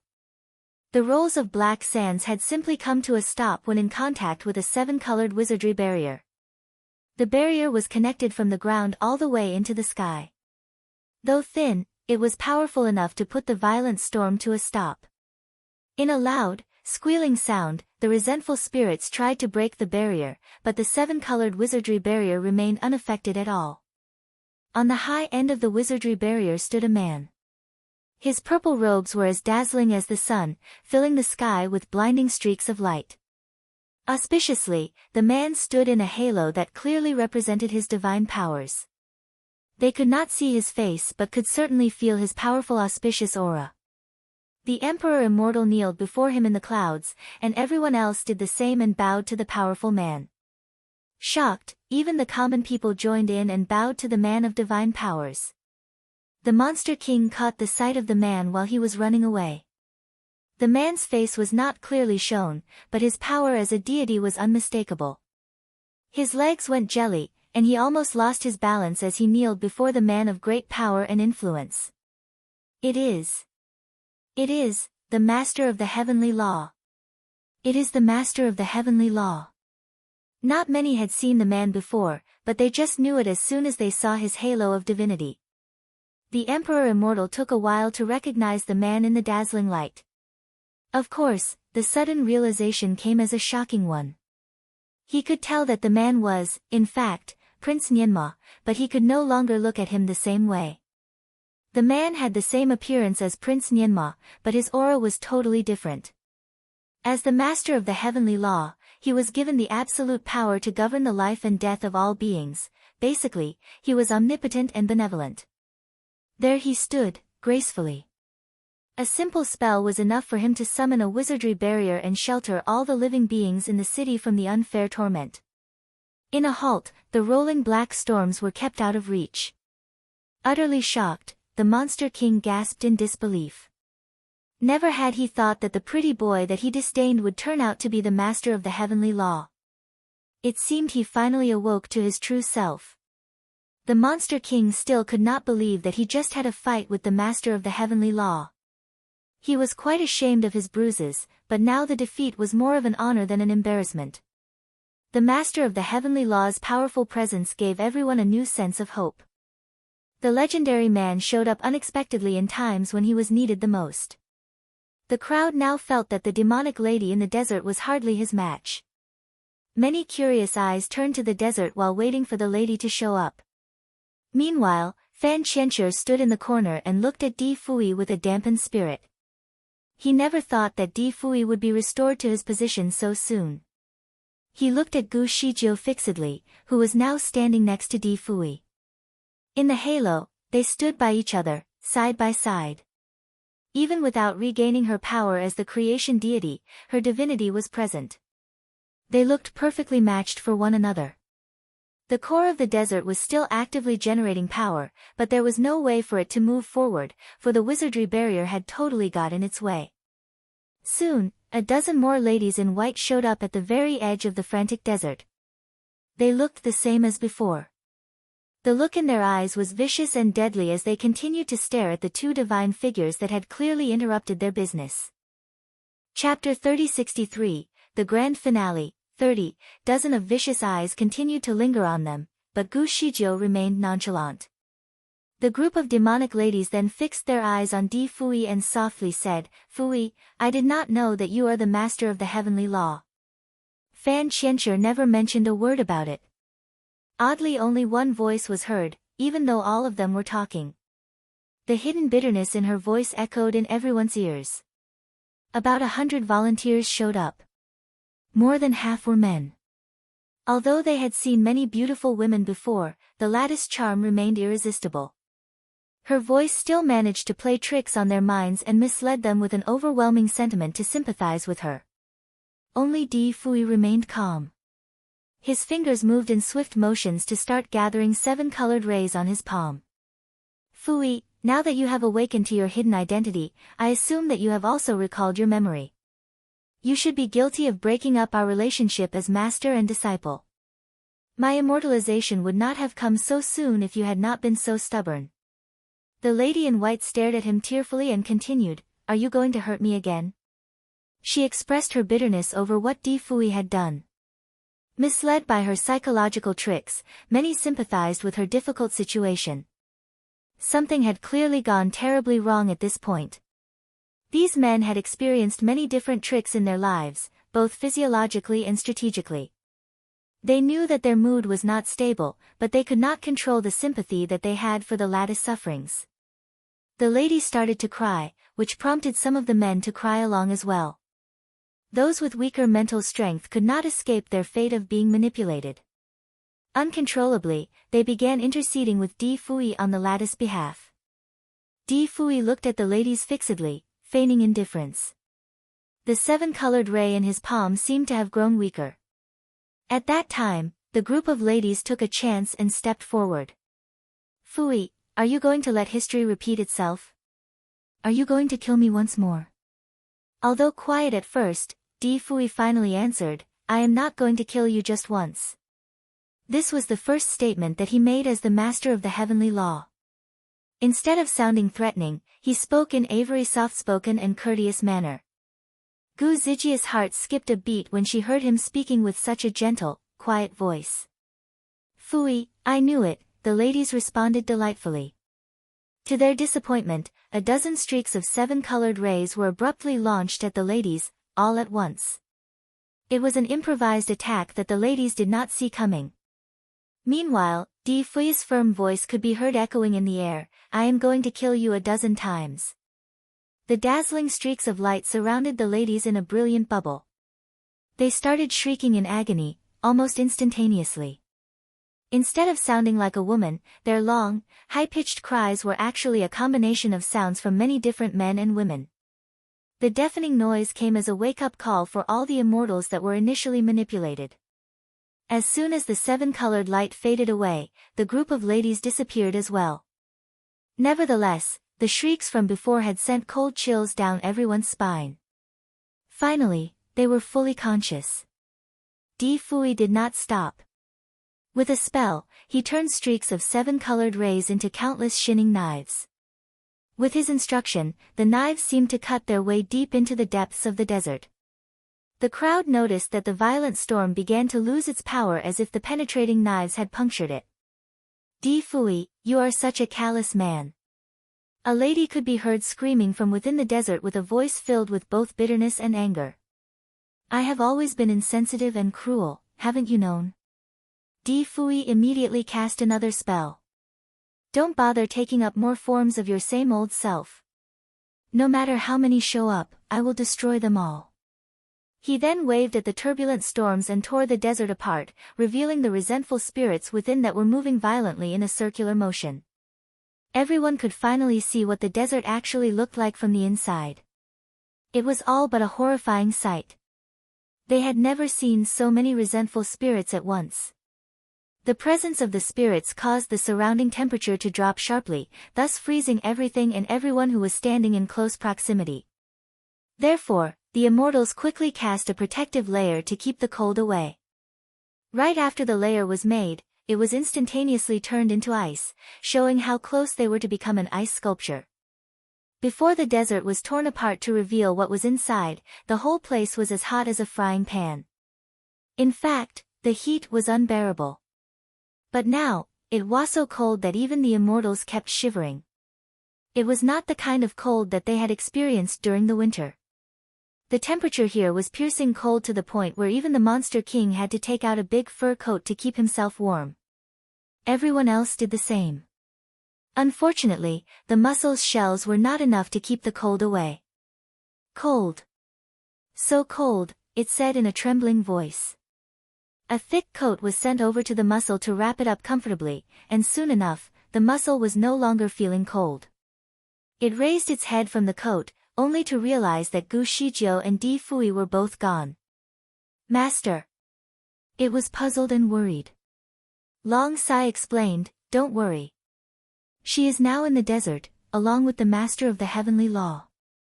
We just escaped from the desert, right? Are they heading back in?" The mussel could not believe it. Long Sai sighed. This time, we have the master of the heavenly law with us. In the desert, the crazy heat was long gone. It was more like a desolate area of ice. The turbulent sands were all frozen into odd shapes and sizes. The air was piercing cold, as if every droplet of water vapor in the air was already turned into tiny bits of ice. Nevertheless, the spirits were still out to haunt them. Everywhere they looked was filled with eerie and ghostly figures. It was a rather appalling sight. These ghosts traveled at inconsistent paces and hid among the ice statue while waiting for an opportunity to ambush their prey. Overall, it was a very strange and frightening place. Gu Shizhou could tell that the extreme cold was enough to pierce through any ordinary person's flesh and bones, but she was unaffected, for there was a steady flow of heat circulating in her body.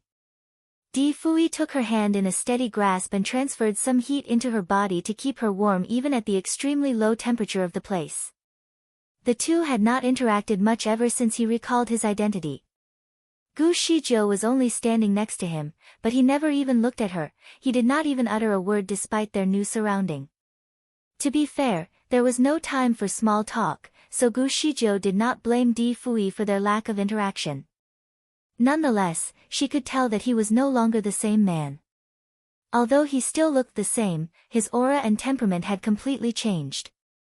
Standing next to him made her feel insignificant. Naturally, she could feel the distance between them. Before he went into the desert, he finally talked to her for the first time. "Wait for me here," he said. He then leaped and disappeared into the storms. However, instead of waiting, Gu Shizhou chose to follow him. There was nothing much to deal with on the outside of the desert, so she wanted to stay by his side, even in times of great danger. She knew that the demon was not going to be easy to deal with. The desert was unexpectedly cold to the point where she almost became frozen. Luckily, Di Fui showed up in time to give her warmth. "Why didn't you listen to me?" He sounded a little helpless about her stubbornness. At least, the way he spoke to her was still the same. "I was worried about your safety since you are in the desert alone," Gu Shizhou replied calmly. She did not want Di Fui to perish together with the demon and refused to see him getting immortalized again. The wait was too long for her to take. She needed to follow him and make sure that he stayed safe. Even if she could not help during the battle, she could at least fight with him or die together with him. Di Fui could tell how worried she was and tried to assure her. "No worries." He gave her hand a tight squeeze. She had yet to find out how powerful he had become, so it was normal for her to feel worried. The airflow in the desert was as rough as the violent seas. The two shuddered a little as soon as they entered the turbulence, but they continued to walk past the masses of resentful spirits. From afar, they looked like they were traveling on a small boat that was holding out against strong winds. Nevertheless, the intense gusts of wind seemed to be about to overturn their boat any time. As steady as he could ever be, Di Fui stood up against the gusts without the slightest doubt. The resentful spirits were actually intimidated by his holy presence, so all of them kept a fair distance from him. "Come out." Di Fui had a spell ready at his fingertips before he challenged the demon. "There is no way you can hide." No one answered, and all they could hear were the piercing cries of the evil spirits. Many pairs of vicious eyes were staring fixedly at Gu Shizhou, making her skin creep with horror and disgust. Needless to say, the demon must be hiding in a group of resentful spirits while waiting for a chance to launch a deadly attack. Amused by her lack of response, Di Fui smiled a charming smile and continued, "All right, I shall look for you then." From a distance, he waved his hand and aimed a streak of 7-colored rays towards an ice rock. "Ah!" A loud squealing sound followed the collision. Instantaneously, the lady in white finally made her appearance. She made a graceful landing even though her eyes were fixed on Di Fui. "Fui, are you really pushing me to the edge?" she said in a trembling voice as if pleading for mercy. Unconvinced, Di Fui slowly answered, "Certainly. Why should I have any mercy for you? Fui, have you not recovered your memory? You wanted to marry me back then." Di Fui denied it. Did I want to marry you? Are you sure you are not dreaming?" The lady in white made a sharp hissing sound of disapproval. Gu Shijiu was quite surprised by Di Fuyi's response as well. She started to think that he might not have recalled all of his memory yet, even though he had become the man he once was. While she was still a bit preoccupied, she could feel a strong rush of wind coming at her. Apparently, the place was literally a mess of endless turbulences. All of a sudden, she felt a gust of wind surrounding her. She used a simple spell to try and keep the gust away, but to her surprise, Di Fuyi suddenly interrupted and pulled her back. He then reached out to trap the gust in a bubble of 7-colored ray, like an enclosure. At that very moment, the sound of a lady moaning in despair could be heard. It did not take long before the lady in white showed up again. Everything happened too quickly to be perceived. In disbelief, Gu Shijiu took a look at the two identical ladies. She then pointed at the one that showed up later and said, "You are the demon." The lady who showed up later seemed puzzled. "How did you find out?" She demanded an answer. The lady who showed up first was only one of the many forms that she had created by manipulating a resentful spirit that looked similar to her. For many years, the demon had been using that particular spirit to confuse people. No one had ever told them apart because they looked almost alike. This time, the demon asked the spirit to show up first to distract Di Fuyi so that she could transform into a gust of wind and approach Gu Shijiu sneakily in an attempt to steal her body. Never had she thought that Di Fuyi would bust her plan. Di Fuyi's 7-colored ray had obviously injured the demon. Blood was seen slowly tracing down her chin from the corner of her mouth. "Di Fuyi, you are such a heartless man," she said while trembling with terror. Soon, the look in her eyes started to fill with rage. "Have you really forgotten it all?" Di Fuyi remained indifferent to her emotional appeal. "I remember, but you are not the one," he firmly replied. His hand never let go of Gu Zijia's hand. "She is the one. But she does not remember you. A part of her was in love with you, but she forcefully tore it apart from her body, which explains the origin of my very existence. She does not remember loving you, but I do. I have been waiting for you to come," the demon exclaimed. Her emotions were visible and heartfelt. Unconvinced, Di Fuyi studied the lady in white before giving her a clear sign of disapproval. "So what if you remember everything? You are not who she is. You are just a small part of her that used to be her demon. You do not even have her soul. Your appearance now is actually a mixture of 18 different spirits that are forged into one. Did you really think that I would never find out?" The lady in white was speechless. Di Fuyi gave his sleeve a flick and continued, "Stop this nonsense. Show me what you can do. I would like to see how powerful you really are." Gu Shijiu was standing on top of a block of ice whilst surrounded by a layer of auspicious light. The halo around her was recently gifted to her by Di Fuyi to keep the evil spirits and the demon away from her. She watched as Di Fuyi and the lady started engaging in a fight, and after a few rounds, she could finally be at ease. Ever since Di Fuyi became the master of the heavenly law, his power had been increased by at least 100 times. His improvement was so impressive that it was as if comparing the volume of a river to that of an ocean. In short, his power was now as tremendous as an ocean. The demon had no chance of defeating him at all. She would surely lose the fight, sooner or later. Di Fuyi stood casually and only moved his fingers. Instead of engaging in a physical battle, he only used spells in his combat. It was as carefree as a game of chess to the man. Glimpses of 7-colored rays turned into many starlights that surrounded the demon within a walled enclosure. There was no chance for her to even run, and the demon clearly started to regret her decision. Even with all of her power, she still could not defend herself against Di Fuyi's aggressive attack. Every time the light particles hit her body, she felt as if her soul was tearing apart, which put her in excruciating pain. Regardless of her tactics, he remained unharmed, he was literally unaffected at all.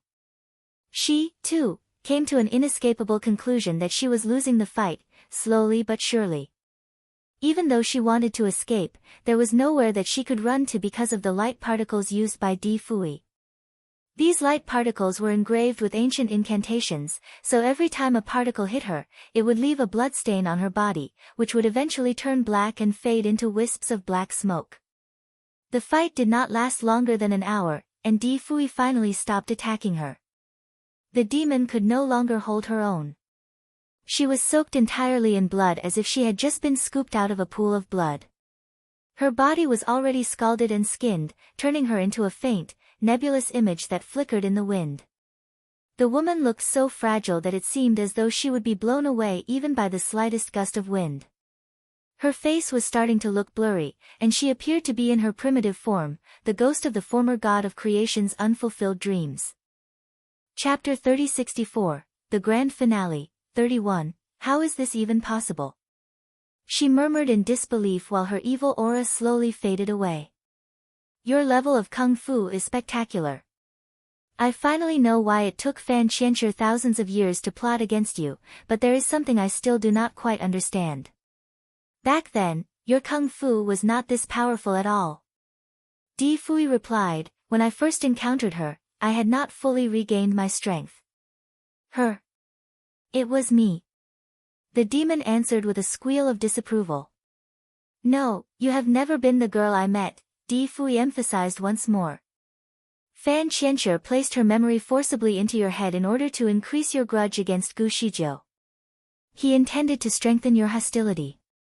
The demon was perplexed, for what she thought was hers turned out to be someone else's. Even her memories belonged to someone else. Did anything even belong to her? Her body started swaying as if caught in a daze. Meanwhile, glimpses of light started to escape from Di Fui's hands. The demon sensed the danger and immediately turned to look at him and asked, What are you going to do to me?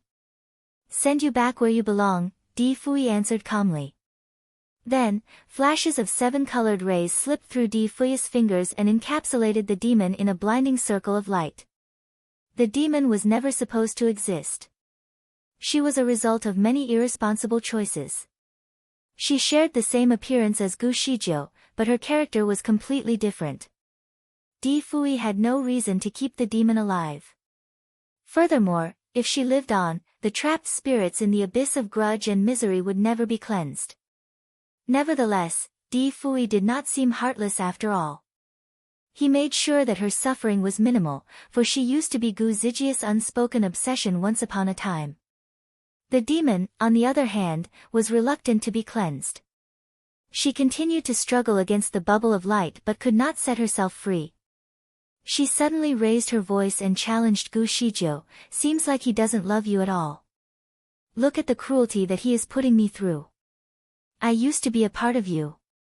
As the master of the heavenly law, he has to be compassionate to all, not passionate to only one. Now that he has regained his identity, he will no longer love you the same. Ha! He will not love you anymore. Gu Shizhou said nothing back. With a frown, Di Fui clenched his fingers to strengthen his 7-colored ray, causing the demon to screech with pain. Di Fui, you will regret this. You will regret killing me off. It did not take long before she disappeared entirely in the light and turned into dust. Then, the surrounding spirits stopped squealing for a while. They were thoroughly intimidated by Di Fui's superior aura as a deity and fell into a brief moment of silence. Di Fui looked at Gu Shizhou, who was standing not too far away from him. She seemed absorbed in her thoughts while staring blankly at the spot where the demon was last seen. He decided to ask her to come over. Come to me. It was normal for her to keep her distance from him when he was busy dealing with the demon. But now that the problem was no longer a concern, why didn't she get closer? Was she affected by what the demon said? Di Fui decided to walk to her and placed his hand on her waist. He softly said, Are you mad at me? She had nothing to do with you at all. Killing her off certainly does not mean I do not love you. I do not think this is over yet. Gu Shizhou finally broke her silence. The demon would not give up so easily, for sure. I have a feeling that she must have left some evil doings behind. What she said did not sound like a simple threat. Gu Shizhou made her guess while absent-mindedly tapping on the block of ice. Di Fui was caught off guard by her unexpected response. She had clearly overthought the whole situation. During his time in the lower bound, he found a way that would allow him to regain his status as the master of the heavenly law, but he could not do it. There could only be one master of the heavenly law, so his return would put his son's existence to an end. When Di Hao disappeared, Di Fui's memory of him disappeared too. However, something still lingered in Di Fui's subconscious mind, telling him not to reinstate his status or something important might never return. He would not do it unless it were absolutely necessary. As soon as he was restored to his former self, memories started to flood into his head. Being the master of the heavenly law allowed him to experience what he had gained over many lives, thus filling him with countless fragments of memories. Due to his longevity, those fragments flowed back to him like a massive tide. When he first recalled his former identity, he had to suffer from an inflow of memory every time he returned to the lower bound. There were just too many fragments of memory for him to absorb all at once. Every time the recovery happened, he needed to take a break before he could put those fragments into a proper timeline. However, there was no time for him to react this time when the demon remained as his greatest threat. Even in a state of stunned confusion, he knew that he needed to stop the demon from causing more harm, which was why he was a little distant from Gu Shizhou at first. She was still the person that he cared for the most, so he needed to make sure that she was safe by asking her to steer clear from the desert. Nevertheless, after the long of battling with the demon, he recovered almost all of his memories. In conclusion, he still cared about her the most, now and in the past. Perhaps he had unlocked some prohibitions in the forbidden land of God because he had not only recovered his memories as the master of the heavenly law but had also uncovered some of his entanglements with the former god of creation. He remembered many things, even in their former life. 2 lives ago, he went against destiny and became immortalized for her. 1 life ago, she became immortalized earlier because of him. No matter who immortalized for who, the unbearable pain of loss remained the same. It was not the kind of pain that he would like to go through again. There should not be any misunderstandings this time, unlike in the past. When he was finally done with the demon, the next thing that he wanted to do was to explain everything to Gu Shizhou, but she seemed to be unaffected by what the demon said. She remained absolutely calm. Did she trust him wholeheartedly, or did she care less about him already? The demon was gone, but the masses of resentful spirits remained as a terrible problem. Even as the master of the heavenly law, cleansing them all at once remained outside of his power. He was the master of the heavenly law who maintained law and order, not the god of creation who blessed the souls of the 6 realms. Fortunately, the resentful spirits were intimidated by his power and did not dare to make any moves at the moment. Nevertheless, intimidation could not keep them down forever. Once they break free from the desert, the consequences would be unimaginably deadly. What are we going to do with these resentful spirits? Gu Shizhou was very troubled by the sight of them. Maybe Fan Qianshi knows a solution. Di Fui then grasped her by the wrist and said, "The yin element of this place is too strong for you. Let's talk outside." Outside, the frantic expansion of the desert finally came to a halt. The leaders of all 6 kingdoms reunited to discuss a proper solution that could put an end to the desert. The desert had expanded to almost a third of the entire continent. Additionally, the enormous presence of resentful spirits had brought the temperature of the desert down to almost 0. Cold winds from within the desert swept through its surroundings like a harsh winter, freezing the cities under a layer of thick ice. Meanwhile, the cold winds continued to spread, turning the place into a Siberia of sorts with extreme cold. The cold winds were nothing ordinary. They were winds of the yin element, which were harmful and sometimes even lethal. Therefore, the desert had to be destroyed. In order to destroy the desert, they must first get rid of the millions of spirits, but there was no way they could cleanse the spirits' resentments at once, not even the Emperor Immortal could do so. Impatiently, the Monster King proposed, "If we cannot cleanse them all at once, let's take it slowly then. There are so many of us here. Each of us can take care of hundreds of spirits a day. We can put an end to it slowly, but surely." But someone in the crowd disagreed. "It is not that simple. The spirit's resentment grows stronger with each passing day. They are already affecting the climate of the entire continent. Ordinary people cannot possibly cope with such extreme changes. If we leave the spirits untreated, a great plague will come raging in less than 3 days. Even if we give up on cleansing these spirits, fighting them one by one is not a wise option either. There are just too many of them. It would be a waste of energy. That is right. They cannot be purified or destroyed. These spirits are truly problematic. I have an idea. We can enclose these spirits in the desert before we seal off the place for good, someone suggested. You make it sound so easy. How do you plan to seal off the enormous desert for good? Kindly enlighten me. It is not me that will do it, of course. But the master of the heavenly law should be able to do it. As soon as they mentioned Di Fui, many hopeful eyes turned to look at him. He still looked unapproachable and stood silently about 50 feet away from everyone. No one dared to stand too close to him except for Gu Shizhou. His appearance had not changed much, but he was clearly no longer Shen Nianma. Their eyes lingered on him as if he was the invincible leader that they desperately needed. In order to put an end to this, we must channel the spirits elsewhere. Sealing them off in the desert is not the solution. In time, they will break free and rise as an even greater disaster. No one knew how the spirits could be channeled, so everyone seemed perplexed. In the midst of confusion, Di Fui finally gave his attention to Fan Qianshi, who had been unusually quiet the whole time. Maybe he knows a way. After Di Fuyus recovered his identity as the master of the heavenly law, Fan Qianshi started behaving despondently, as if he was battered out of his senses. He did not make any fuss or any trouble, however. He just stayed quiet. Di Fui's comment reminded the group of Fan Qianshi's presence, thus drawing their attention back to him. They all looked at him with a feeling of revulsion. After all, he was the root of all these problems. Frustrated, they would have to reprimand him for his acts of foolishness if he were not the god of creation.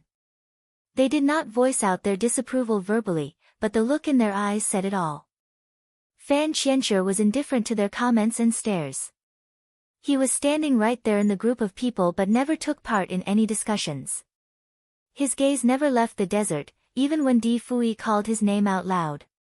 With his eyes still fixed on the danger, he slowly said, "This ferocious desert cannot be put away using any spells. The same goes for these resentful spirits. Any common practices cannot cleanse them.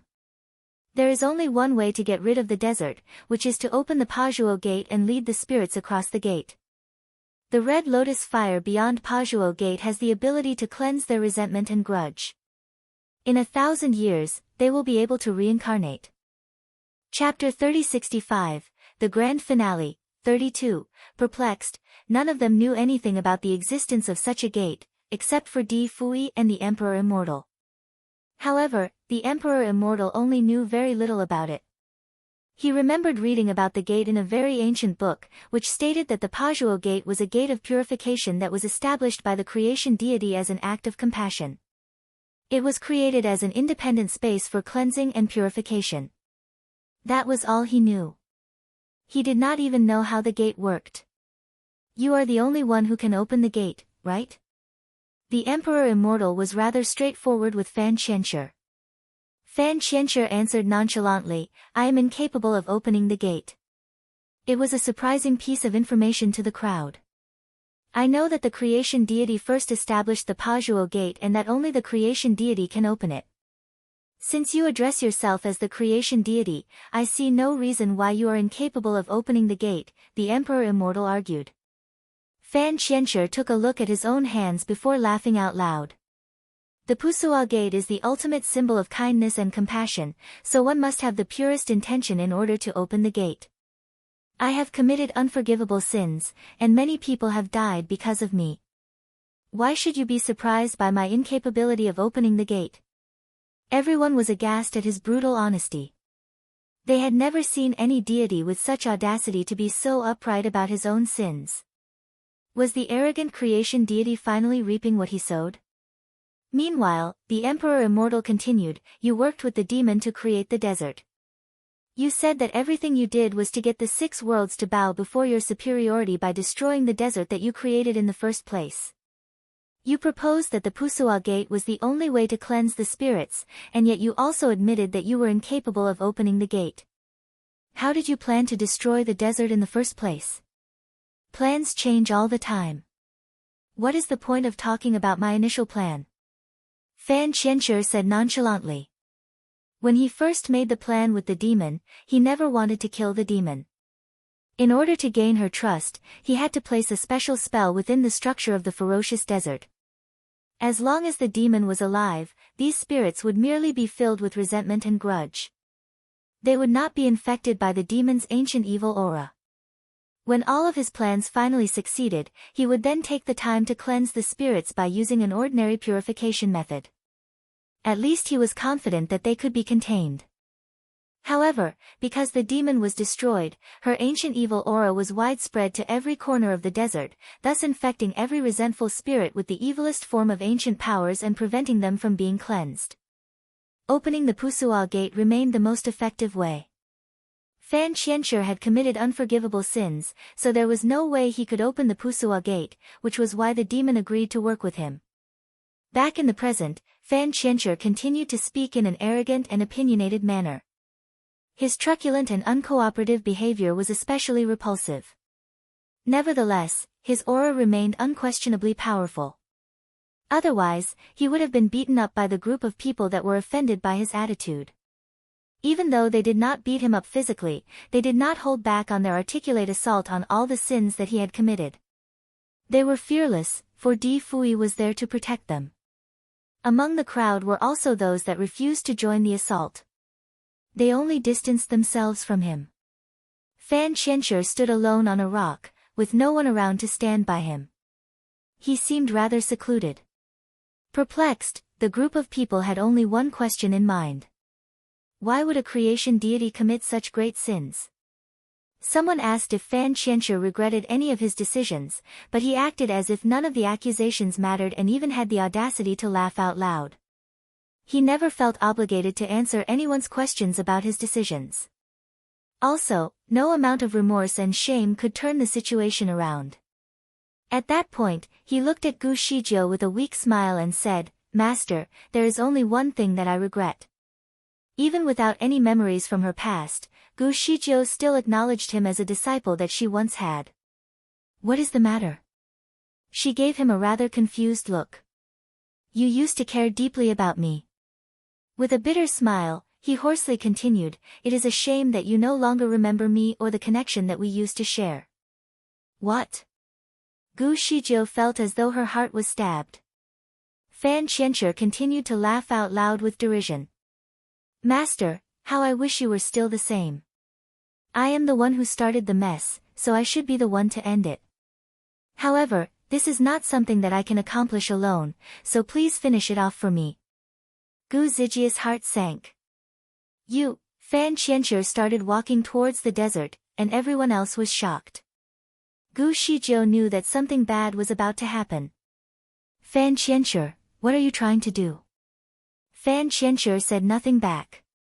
He continued to walk towards the desert with effortless grace, and with every step, crimson-red lotuses blossomed beneath his feet.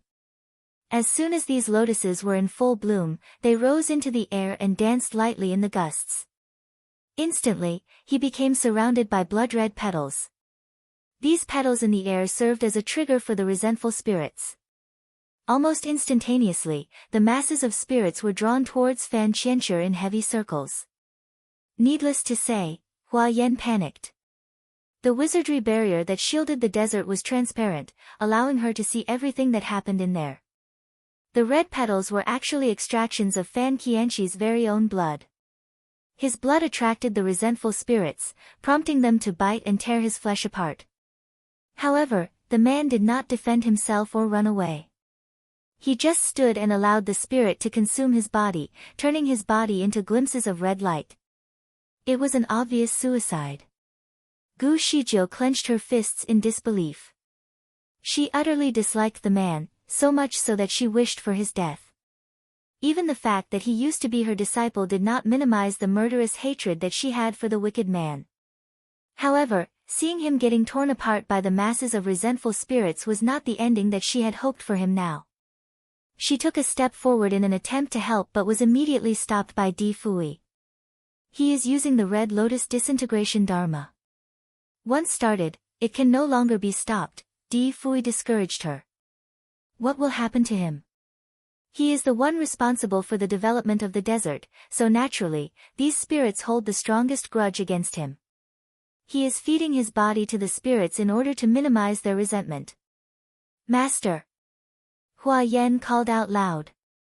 She took a leap and rushed into the desert as well.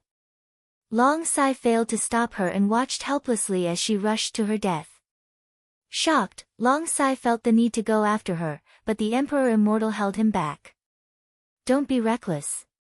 Swiftly, Hua Yan leaped towards Fan Qianshi, but he was no more than a skeleton in the end. Master! She hugged him tightly, with no regard for her safety. The resentful spirits were annoyed by her sudden interference. With a screech, they were determined to sink their teeth into her flesh and pull her out of their way. Fortunately, Fan Qianshi was still conscious, so he gave Hua Yan a hard push to keep her away. Get out of here. Hua Yan rolled across the ground for at least 100 feet. She struggled to stand up but managed to witness Fan Qianshi's final moments. His body exploded into flashes of red light that brightened up the entire sky, which soon turned into drops of blood that rained over the entire desert, staining every spirit with his blood. Helplessly, Hua Yan stood in a daze while being soaked in his blood. Fan Qianshi was gone forever. There was no sign of him anywhere, and it felt like he never existed. Everyone else stood looking at one another in helpless confusion. Did he just make a sacrifice to atone for the sins? What about his soul? Where did it go? His soul must have escaped. The mere sacrifice of his physical body means nothing to a mighty creation deity like him. That is right. People started to discuss his act of sacrifice. No. His soul was shattered as well. Di Fui made a loud announcement to cease the gossip. Gu Zijia's face turned pale at once while the rest finally kept their mouths shut. They fixed their curious eyes on the desert and watched the blood rain pour down. It did not take long for the rain to stop. They could finally see the spirits again and also caught a glimpse of Hua Yan, who was paralyzed in shock. Perhaps she had a natural defense against the spirits, or Fan Qianshi had cast a spell to protect her. The spirits surrounded her heavily, but could never get close enough to harm her. Mighty immortal Hua Yan, please step out of the desert. Long Sai was still recovering from the shock of witnessing Fan Qianshi explode into bits. He, too, froze in horror. Hua Yan seemed disheartened by the loss of her master. Soon, she started scorning her survival. She swayed to her feet but fell to the ground again and again. With a handful of sand filled with Fan Qianshi's blood, she murmured to herself, Master, you are the one I loved. You have always been the only one. Let me come with you. Glimpses of white light started to form on her palm before she pointed her palm to the top of her head. Master Hua Yan. Long Sai desperately called out loud, but her body was soon covered in a blinding white light before it disappeared. Long Sai knelt on the ground in disbelief. He did not have any affection towards Hua Yan as a man, but he truly respected her as his master. He never imagined that Hua Yan would kill herself for Fan Qianshi. Dazed by her death, there were no tears left for him to cry. As for the others, they were equally stunned by her sudden and tragic death. None of them uttered another word. The one responsible for all this is now dead, but what about the desert? Who else here can open the Pusua gate? Finally, someone broke the silence. There were no responses, but intuitively, all of them turned to Di Fui to look for an answer. The man, too, was shocked by the next event that was about to unfold before their eyes. Di Fui did not change one bit. He stood as gracefully as always. As for Gu Shizhou, she was undergoing a sudden massive transformation. Blinding light started to scatter from her body as though she was the sun. She sat peacefully with her eyes closed as if she had just reached a new form of enlightenment. Kun Shui was the first one to realize the significance of her changes. She is about to be awakened.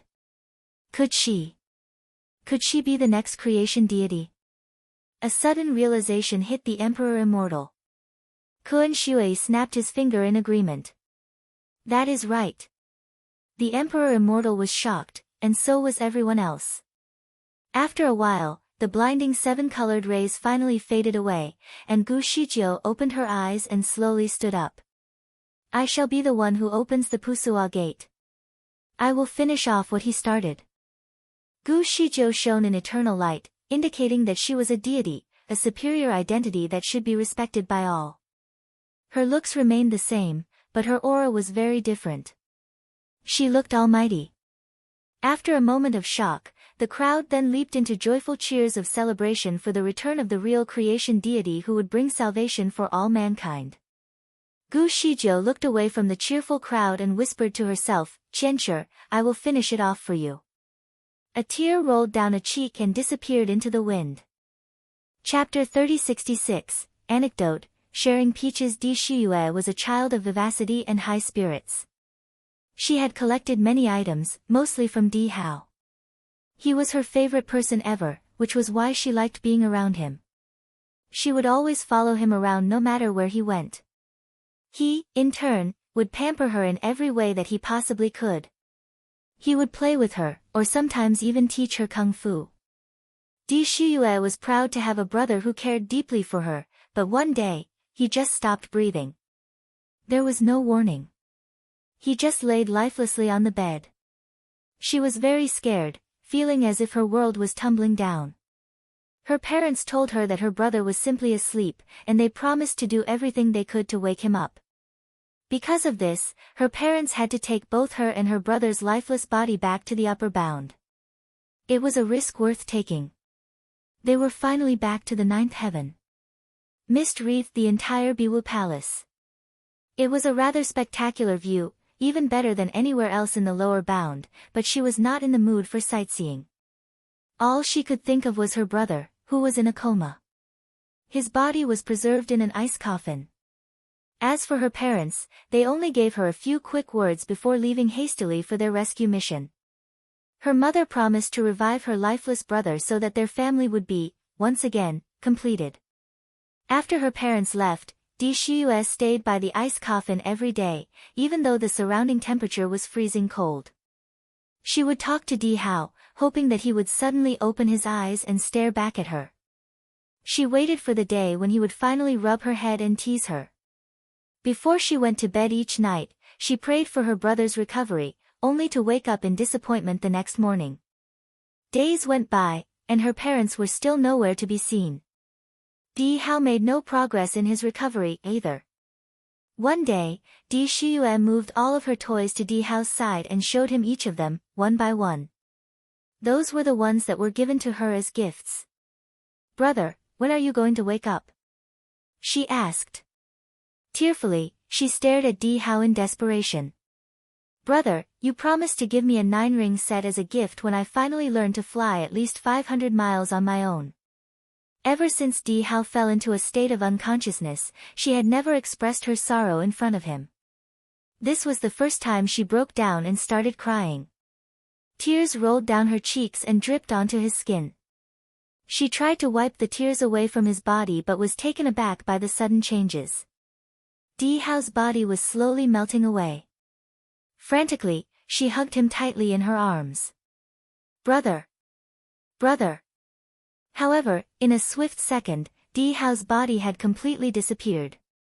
With a stagger, Di Shiyue then fell into a trance trying to recall what happened to the empty ice coffin, but could no longer remember who used to be there. Her heartache was the only thing that she could truly feel as she started sobbing uncontrollably. Before her parents left, Di Shiyue was handed over to someone reliable to be her caretaker. In the absence of her parents, Gu Zhanyu was now responsible to care for her. Years of cultivation finally paid off, for he had ascended and become an immortal. Gu Shijio brought the 8 mythical beings with her, leaving Gu Zhanyu behind to take care of the everything left behind. His first and foremost responsibility was to take care of Di Shiyue.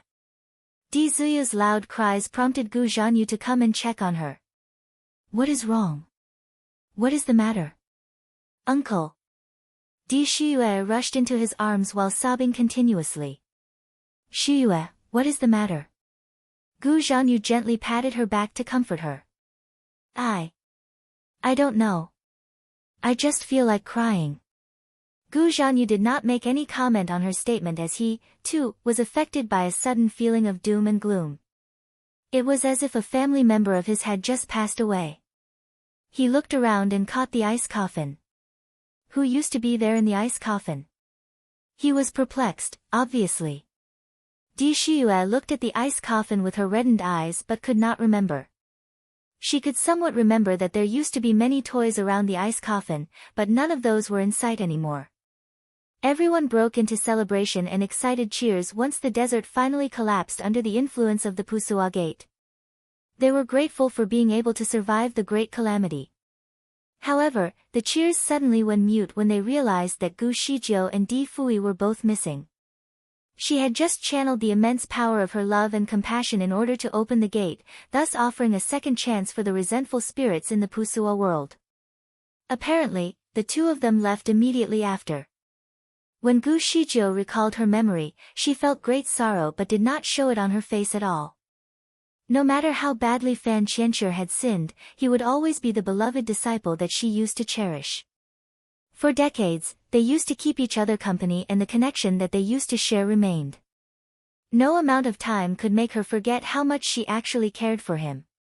After finishing off the mess that he left behind, she realized that she needed some time to be alone and sort things out within herself. Without any warning, she teleported right away. With the power of a creation deity, her teleportation skill had attained the acme of perfection. She could cover hundreds of miles each time with ease. She came across a place that was ablaze with peach blossoms and decided that it was the place she needed to be. Gu Shijiu then sat on a tree to take a rest. All alone, it was time for her to think about the fragments of memory that she had just recovered. Suddenly, she was reminded of her first encounter with Fan Qianxue. Coincidentally, it happened where peaches blossomed. She saved his life from a brutal murder. With a sigh, she sat up and saw that the peaches were almost ripe. Some were pink, and some were red. Others were green. Wonderful colors filled the gaps between branches. She plucked a peach and washed it with a cleaning spell before putting it into her mouth, which reminded her that peaches used to be one of her favorite foods. Every time the peaches were ripe, Fan Qianxue would always collect and slice the peaches into small pieces before delivering them to her. As an invaluable handyman, Fan Qianxue perfected his cooking skills in order to please Gu Zijia's greedy stomach. Knowing what she liked, he learned to make many different cuisines using peaches. He made soup with peaches, wine with peaches, and even preserved the peaches as snacks. Recognizing that her only disciple was dead, she suddenly lost all her appetite even though the peaches looked tempting. Someone reached out to her and took away the peach from her hand. Shocked, Gu Shijiu turned to her side and saw Di Fui sitting on another branch with a peach in his hand. Are you craving for peaches? The taste of these are not good at all. They are even hard to swallow. You will not like it, Di Fui said. Intrigued, Gu Shijiu answered, you have not even tasted it yet. How do you know that it does not taste good? She plucked a big one that bloomed in full pink and continued, these peaches look so good, don't they? I am telling you that these peaches are good. I have tasted them before, and they are just as good as the ones from the upper bound. Di Fui's expression was hard to study as he replied, baby, what you think is not what you know. Give it a try. Gu Shijiu gave it a quick wash before taking a deep bite into its flesh. Unfortunately, all she tasted was disappointment. The peach looked tempting, but its taste was unexpectedly bitter and sour. Nonetheless, she could not spit it out, as Di Fui was there to observe her. With the urge to prove her point, she decided to swallow the peach, even though it tasted really bad. Is it good? Di Fui tried to guess from her expression. Gu Shijiu insisted, not bad. Amused, Di Fui then answered with a smile, good to know. I know that you like to eat peaches. In that case, you should finish the whole fruit. Gu Shizhou hesitated. All good things should be shared between us. It is better to be happy together. Here, have half of it. She then split the peach into 2 halves and handed the first half to Di Fui. Have a taste of it, she urged in enthusiasm. Di Fui gave her a quick look before accepting her offer. He took the first bite and swallowed it without any hesitation. He then continued to take the second and third bite. Gu Shizhou started to question if his taste buds had failed to function. Worried that the peaches might be poisoned, she quickly took the fruit from him and tossed it away, together with her half. Stop eating it. What if the fruit was poisoned?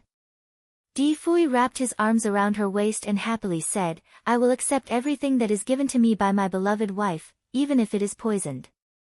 Gu Shizhou was at a loss for words. His presence had taken away all of her sorrow. Nevertheless, she could not help but look at him with judgment for a moment. As the master of the heavenly law, shouldn't you be less flirtatious? Di Fui caressed her hair and replied, no matter who I have become, I will always be your man. I do not care who you really are, a god of creation, or even just a normal immortal, you have always been, and will always be, my woman. There is no changing it. Pampered, Gu Shizhou buried her head into his chest. Ever since they recovered their real identities, there had not been many chances for them to talk as there were many things that required their immediate attention. Finally, they had some time to be alone. Apparently, Di Fui was still the same man. The change of his identity did not bring about the change in his attitude. Meanwhile, Gu Shizhou continued to examine the peaches and asked, how did you know that these peaches tasted bad? Have you tried them before? Casually, Di Fui leaned against the tree but still had his arms around her. Silly, this place is close to a village with many children. If the peaches tasted so good, why would there be any left at all? Those kids would have finished them. He was right, as usual. Gu Shizhou would have figured it out herself if she had not been so preoccupied with the loss of her disciple. I briefly remember that the peaches here taste good. Di Fui calmly explained, some things may seem beautiful in your memory, but what happens, in reality, may not turn out to be the same. Things change, so there is no need for you to keep thinking about it. Enlightened, Gu Shizhou knew that Di Fui was trying to give her an understanding of the situation. In fact, he was right. She put herself through a struggle by only remembering the good parts of the story when something was forever lost. She forgot that there were also some bad parts of the same story, too. She looked at him, only to catch his eyes looking back straight at her. The look in his eyes was intense, as if he was studying her. Why are you looking at me like that? She felt herself blushing scarlet. Baby, you are so beautiful. Captivated by her beauty, Di Fui gently traced her soft lips with his fingers before leaning in for a passionate kiss. They had been together long enough for Gu Shizhou to know what he was thinking. Her heart thumped at his attempt, but she had to push him away.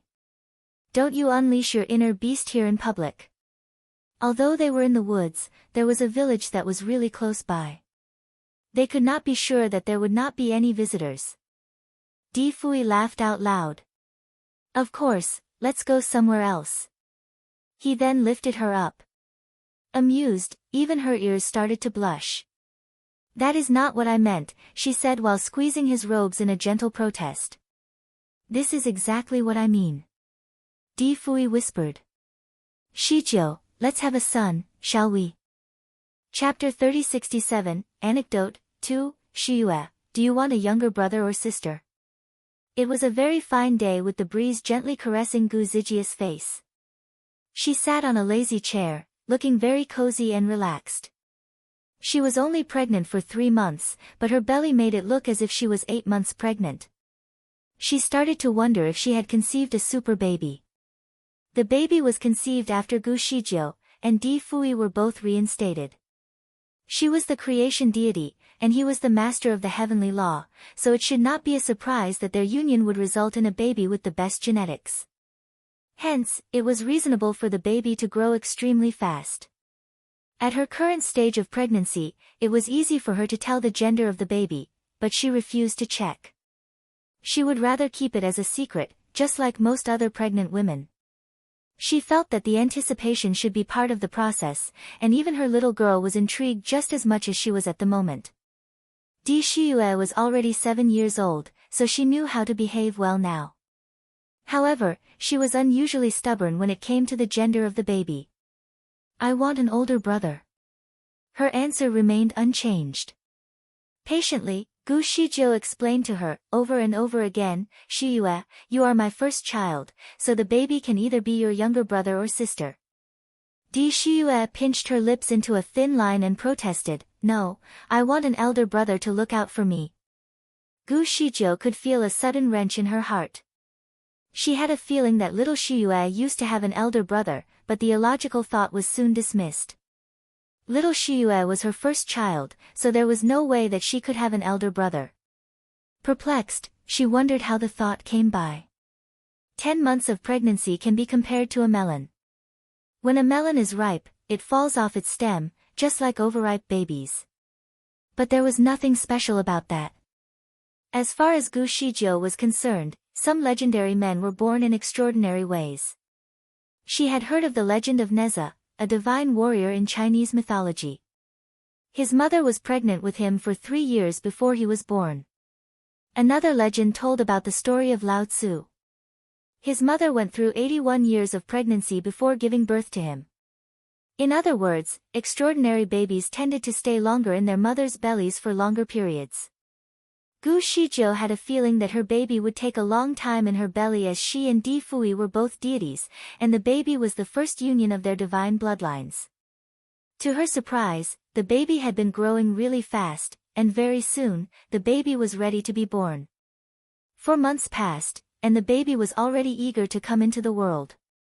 Panicked, Gu Shizhou actually thought that it was a sign of a miscarriage. She tried many ways to keep the baby in her belly, but the baby disregarded her concerns and insisted that it was time for the delivery. Anxiously, she grasped Di Fui's wrist tightly and asked in a tearful voice, "Are we losing the baby?" Di Fui had some experience of dealing with pregnancies. He first observed the size of her belly before he wiped away the cold sweats that broke out on her forehead. "Don't worry, Shizhou. Although you have been pregnant for less than 10 months, the baby seems large enough to be delivered. The baby has been growing at an observably fast pace, so maybe he or she is ready," he explained. Gu Shizhou was still worried, though. The baby seemed to rush into everything. Would it be healthy? She went into labor with an anxious heart. The pain lasted for an hour, and the baby was finally out. However, she found it unbelievable when she saw what came out of her body.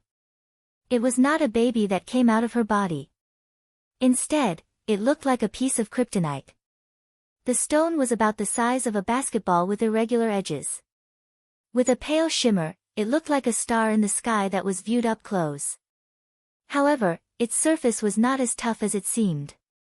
With a smooth and soft texture, it trembled even with the slightest touch. Nezha's story reminded Gu Shizhou that the legendary hero was also born in a ball of flesh.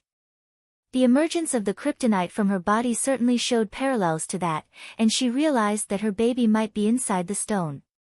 With no regard for the pain of her labor, she quickly cast a spell to summon a sharp blade on her fingertip and was eager to cut the stone open to take out the baby. However, her attempt was immediately stopped by Di Fui. "Shizhou, don't.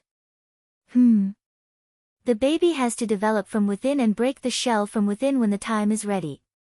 We cannot do that right now." Bewildered, Gu Shizhou stared blankly at the kryptonite that was still shimmering in 7 colors. "Have I just laid an egg? This is rather odd. We are both deities, not birds. Has evolution gone the other way? Are you sure that the baby can break free from within? Will the baby be suffocated?" Di Fui studied the stone for a while and replied, "Don't worry. The baby will be fine," he emphasized once more and then carried the stone away. There was a star formation in sight. Many stars flared up in the night sky, each in its own orbit. Simultaneously, the starlight was directed to a raised platform in the sky. The stone was securely placed on the platform, shining with sparkling light under the influence of the stars. It spun slowly to fully absorb the very essence of the starlight. Di Shiyue came to visit again and sat down next to the wooden table made of a flamboyant tree. That was where the stone was placed. She stared blankly at it as it had been 3 years since it was first placed here. Dear brother, you have been there for 3 years now. When are you going to come out? However, the stone continued to rotate in silence. Father and mother visit every day. In fact, mother is very worried about you. She wonders if you will not make it out on your own. She tried to help a few times, but her father stopped her. I am told by my mother that you will be my younger brother. I cannot wait to see your face. You must look really handsome. By the way, they finally have a name for you, Di Hao. Doesn't it sound noble and refined? Father came up with the name for you. Mother, too, came up with a nickname. She calls you her little star. After all, you were born in a star stone. Di Shiyue talked on and on. She did not realize that the stone skipped its usual rotation and trembled a little when she mentioned its nickname. Little star sounds good. I am sure you will look adorable. I have seen a child whose nickname is Little Bun because he looks soft and cute, but I still prefer the nickname Little Star. Meanwhile, the stone slowed down its rotation. I have decided. From now on, I will call you the Little Star. I will visit you every day to call you by your nickname so that you can get used to it. I am sure you will like it, Di Shiyue announced her decision. The stone appeared to stop spinning as if it had fallen into quiet contemplation. Di Shiyue talked on for a while before noticing that the spinning had come to a stop. Panicked, she leaned forward to get a better look. Little star, why aren't you spinning anymore? She was worried that something might happen to it, so she tried to study and see if there was anything wrong, but she could not find anything. She could not help but point her finger at the stone and gave it a gentle poke. To her utter surprise, a few cracks started to form on the surface of the stone. Certainly, Di Shiyue felt a surge of anxiety. With a dumbfounded look on her face, she quickly called out loud for help. Father! Mother! Come right here. Di Fui and Gu Shijiu both arrived in the blink of an eye. Together, they witnessed a miracle. Under the stars, the stone opened up like a bud that was bursting forth. Every petal was in the shape of a pentagonal star. Layer by layer, the petals arranged themselves neatly on the wooden table before revealing the baby that had been secured within the layers for years. Gu Shijiu held her breath until the very last moment of the revelation.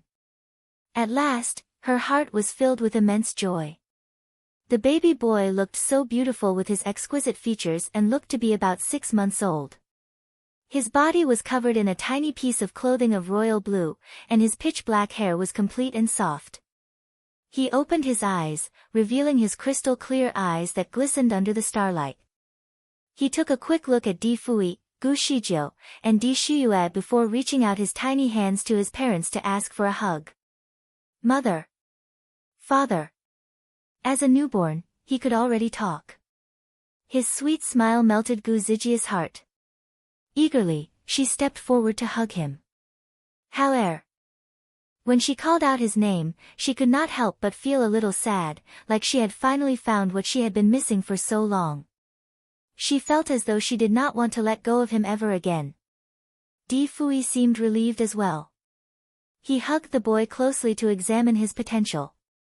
Obviously, the boy was born with extraordinary spiritual power, which made him a quality successor to continue Di Fui's work in the future. Little one, you have finally revealed yourself. He then pinched the boy's arms and legs to determine his fitness before developing training plans to unleash the boy's potential. Di Hao was shocked to see the calculative look in his father's eyes. Without further hesitation, he reached out to his mother for help as he found his father quite intimidating. He was only a newborn, and yet his father was already planning to train him. Honestly, he was not ready to be a successor to such a powerful man. He was just a boy at the moment. Mother! Father! Let me hold him. Let me hold him. Di Shiyue circled Gu Shijiu in excitement. She was eager to hug her little brother. Gu Shijiu did not want to disappoint her, so after informing her of some precautions, she then passed the baby boy to her. Excitedly, Di Shiyue stared right at the baby's big, bright eyes. My baby brother, you are so soft. Eagerly, she then proposed, Brother, shall we take a walk around the sky? Before she asked for her parents' permission, she was already flying with her baby brother into the sky. After rounds of training, she could already keep her balance well. Steadily, her dress danced in the winds, while she glided in the air. Worried that her baby brother might be uncomfortable in the winds, she set up a wizardry barrier to turn the gusts into mild breezes to make the flying experience a pleasant one for him. Baby brother, what do you think about my flying skills? Di Shiyue excitedly asked. Good, but not as good as mine, Di Hao answered. Di Shiyue raised her eyebrow at him in disbelief.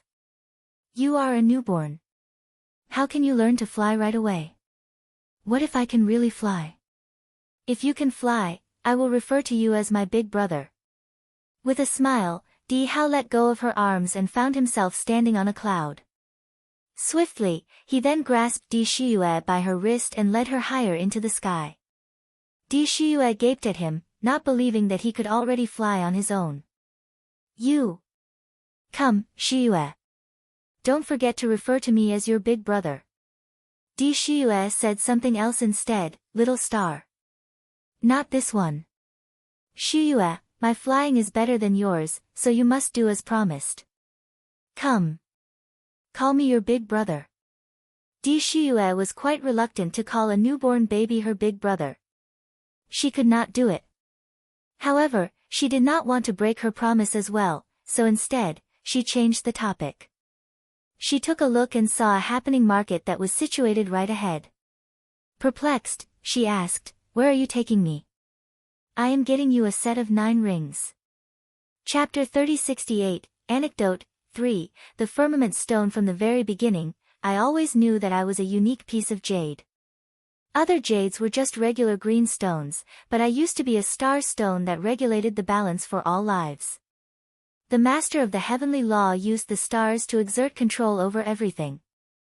The number of star stones corresponded to the number of continents that he had under his command. All these star stones worked together as messengers to deliver law and order to the guardians of the heavenly law to be carried out, respectively. I had many siblings, each with a special talent, and each owned by an independent guardian. I was the latest one that came alive. When I was born, the master of the heavenly law was still recovering from a catastrophe. He seemed weak, delicate, and vulnerable. He was attempting to channel a fragmented piece of his soul into my body. I was confused. As far as I could tell, I was in the forbidden land of God.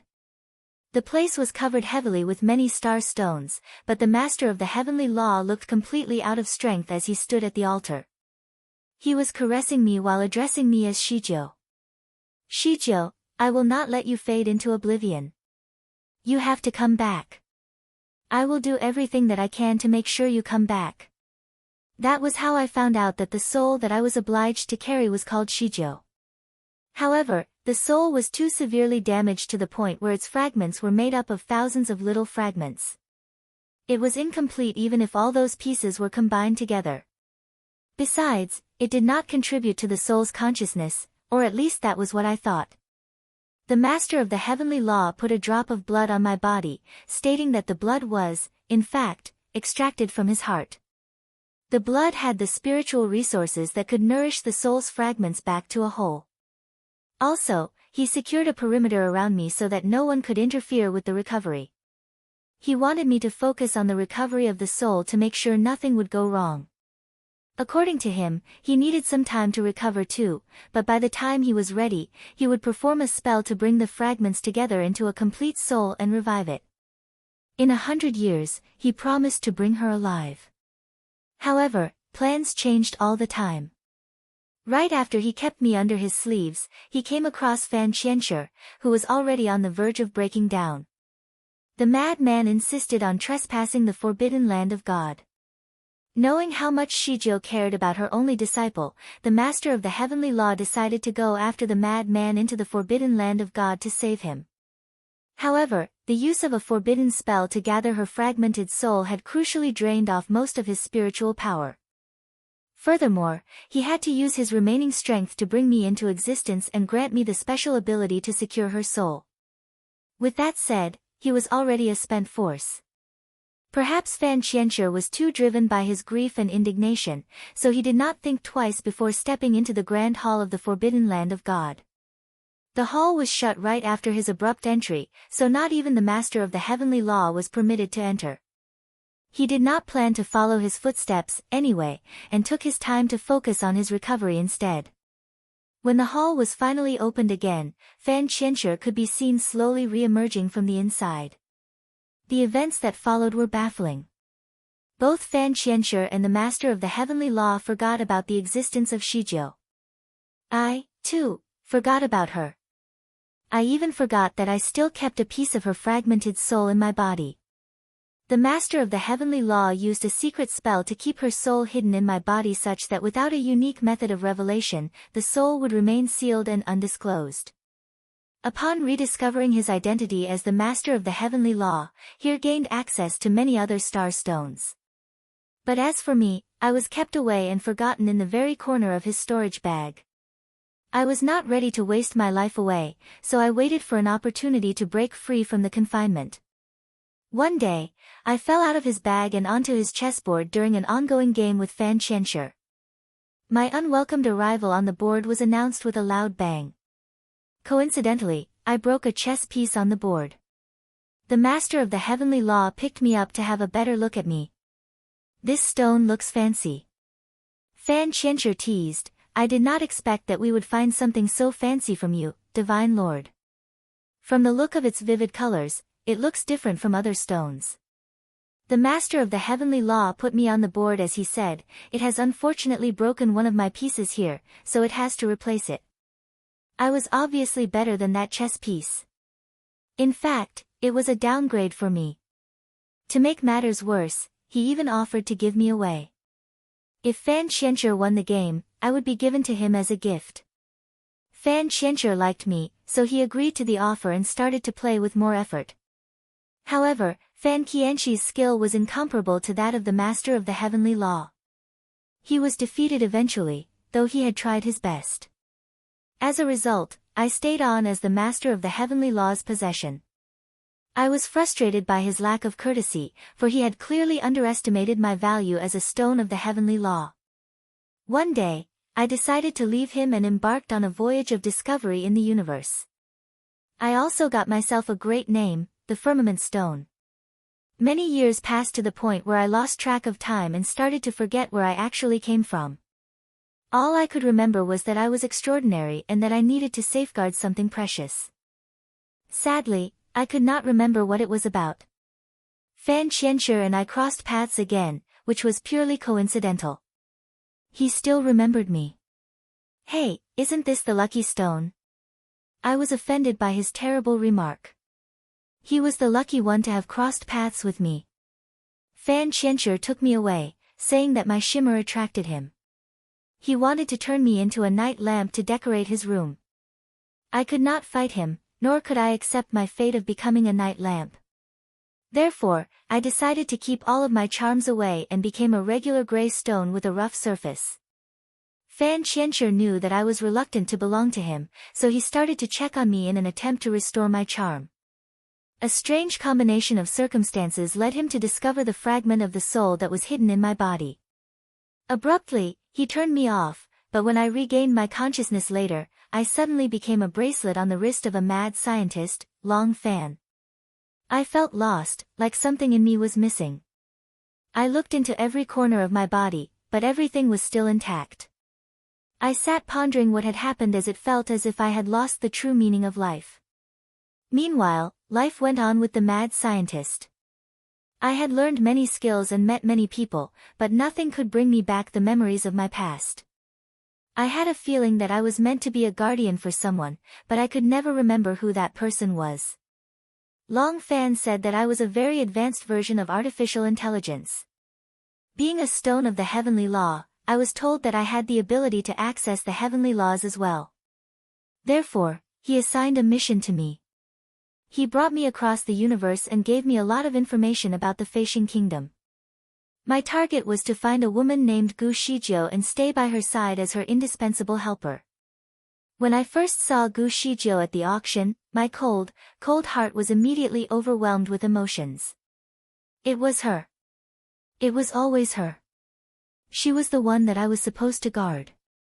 It felt like a reunion after being apart for a long time. My life was finally complete.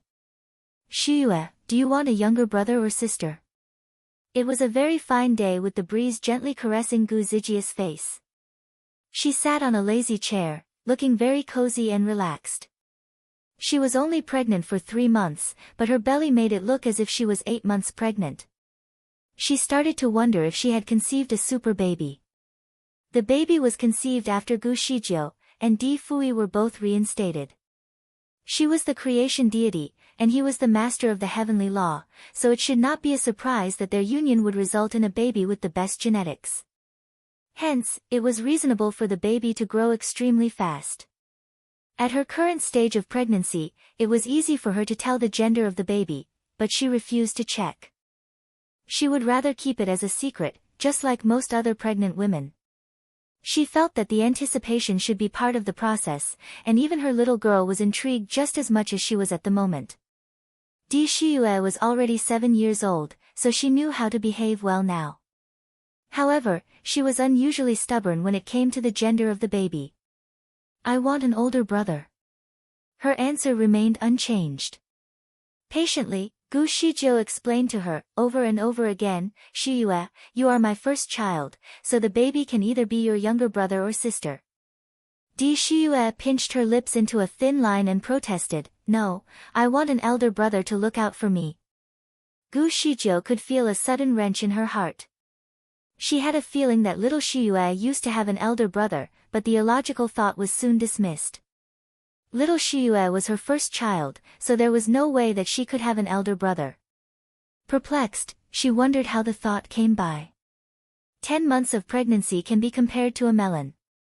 When a melon is ripe, it falls off its stem, just like overripe babies. But there was nothing special about that. As far as Gu Shijiu was concerned, some legendary men were born in extraordinary ways. She had heard of the legend of Neza, a divine warrior in Chinese mythology. His mother was pregnant with him for 3 years before he was born. Another legend told about the story of Lao Tzu. His mother went through 81 years of pregnancy before giving birth to him. In other words, extraordinary babies tended to stay longer in their mothers' bellies for longer periods. Gu Shijiu had a feeling that her baby would take a long time in her belly as she and Di Fui were both deities, and the baby was the first union of their divine bloodlines. To her surprise, the baby had been growing really fast, and very soon, the baby was ready to be born. 4 months passed, and the baby was already eager to come into the world. Panicked, Gu Shijiu actually thought that it was a sign of a miscarriage. She tried many ways to keep the baby in her belly, but the baby disregarded her concerns and insisted that it was time for the delivery. Anxiously, she grasped Di Fui's wrist tightly and asked in a tearful voice, "Are we losing the baby?" Di Fui had some experience of dealing with pregnancies. He first observed the size of her belly before he wiped away the cold sweats that broke out on her forehead. "Don't worry, Shijiu. Although you have been pregnant for less than 10 months, the baby seems large enough to be delivered. The baby has been growing at an observably fast pace, so maybe he or she is ready," he explained. Gu Shijiu was still worried, though. The baby seemed to rush into everything. Would it be healthy? She went into labor with an anxious heart. The pain lasted for an hour, and the baby was finally out. However, she found it unbelievable when she saw what came out of her body. It was not a baby that came out of her body. Instead, it looked like a piece of kryptonite.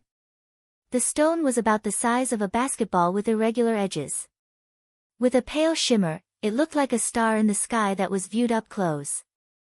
However, its surface was not as tough as it seemed. With a smooth and soft texture, it trembled even with the slightest touch. Nezha's story reminded Gu Shijio that the legendary hero was also born in a ball of flesh. The emergence of the kryptonite from her body certainly showed parallels to that, and she realized that her baby might be inside the stone. With no regard for the pain of her labor, she quickly cast a spell to summon a sharp blade on her fingertip and was eager to cut the stone open to take out the baby.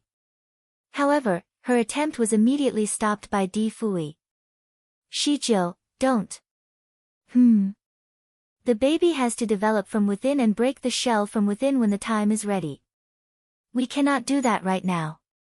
Bewildered, Gu Shijio stared blankly at the kryptonite that was still shimmering in 7 colors. Have I just laid an egg? This is rather odd. We are both deities, not birds. Has evolution gone the other way? Are you sure that the baby can break free from within? Will the baby be suffocated? Di Fui studied the stone for a while and replied, don't worry. The baby will be fine, he emphasized once more and then carried the stone away. There was a star formation in sight. Many stars flared up in the night sky, each in its own orbit. Simultaneously, the starlight was directed to a raised platform in the sky. The stone was securely placed on the platform, shining with sparkling light under the influence of the stars. It spun slowly to fully absorb the very essence of the starlight. Di Shiyue came to visit again and sat down next to the wooden table made of a flamboyant tree. That was where the stone was placed. She stared blankly at it as it had been 3 years since it was first placed here. Dear brother, you have been there for 3 years now. When are you going to come out? However, the stone continued to rotate in silence. Father and mother visit every day. In fact, mother is very worried about you, she wonders if you will not make it out on your own. She tried to help a few times, but her father stopped her.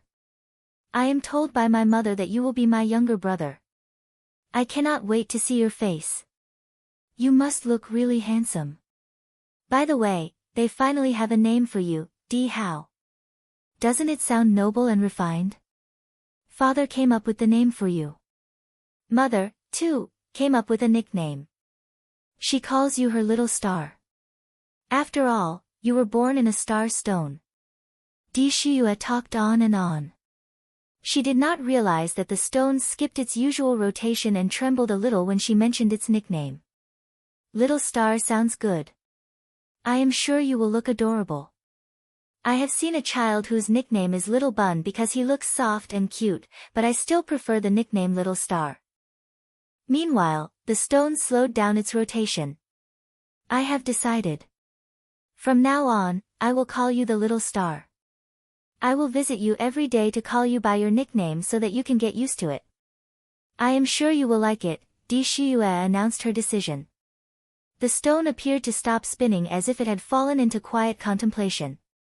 Di Shiyue talked on for a while before noticing that the spinning had come to a stop. Panicked, she leaned forward to get a better look.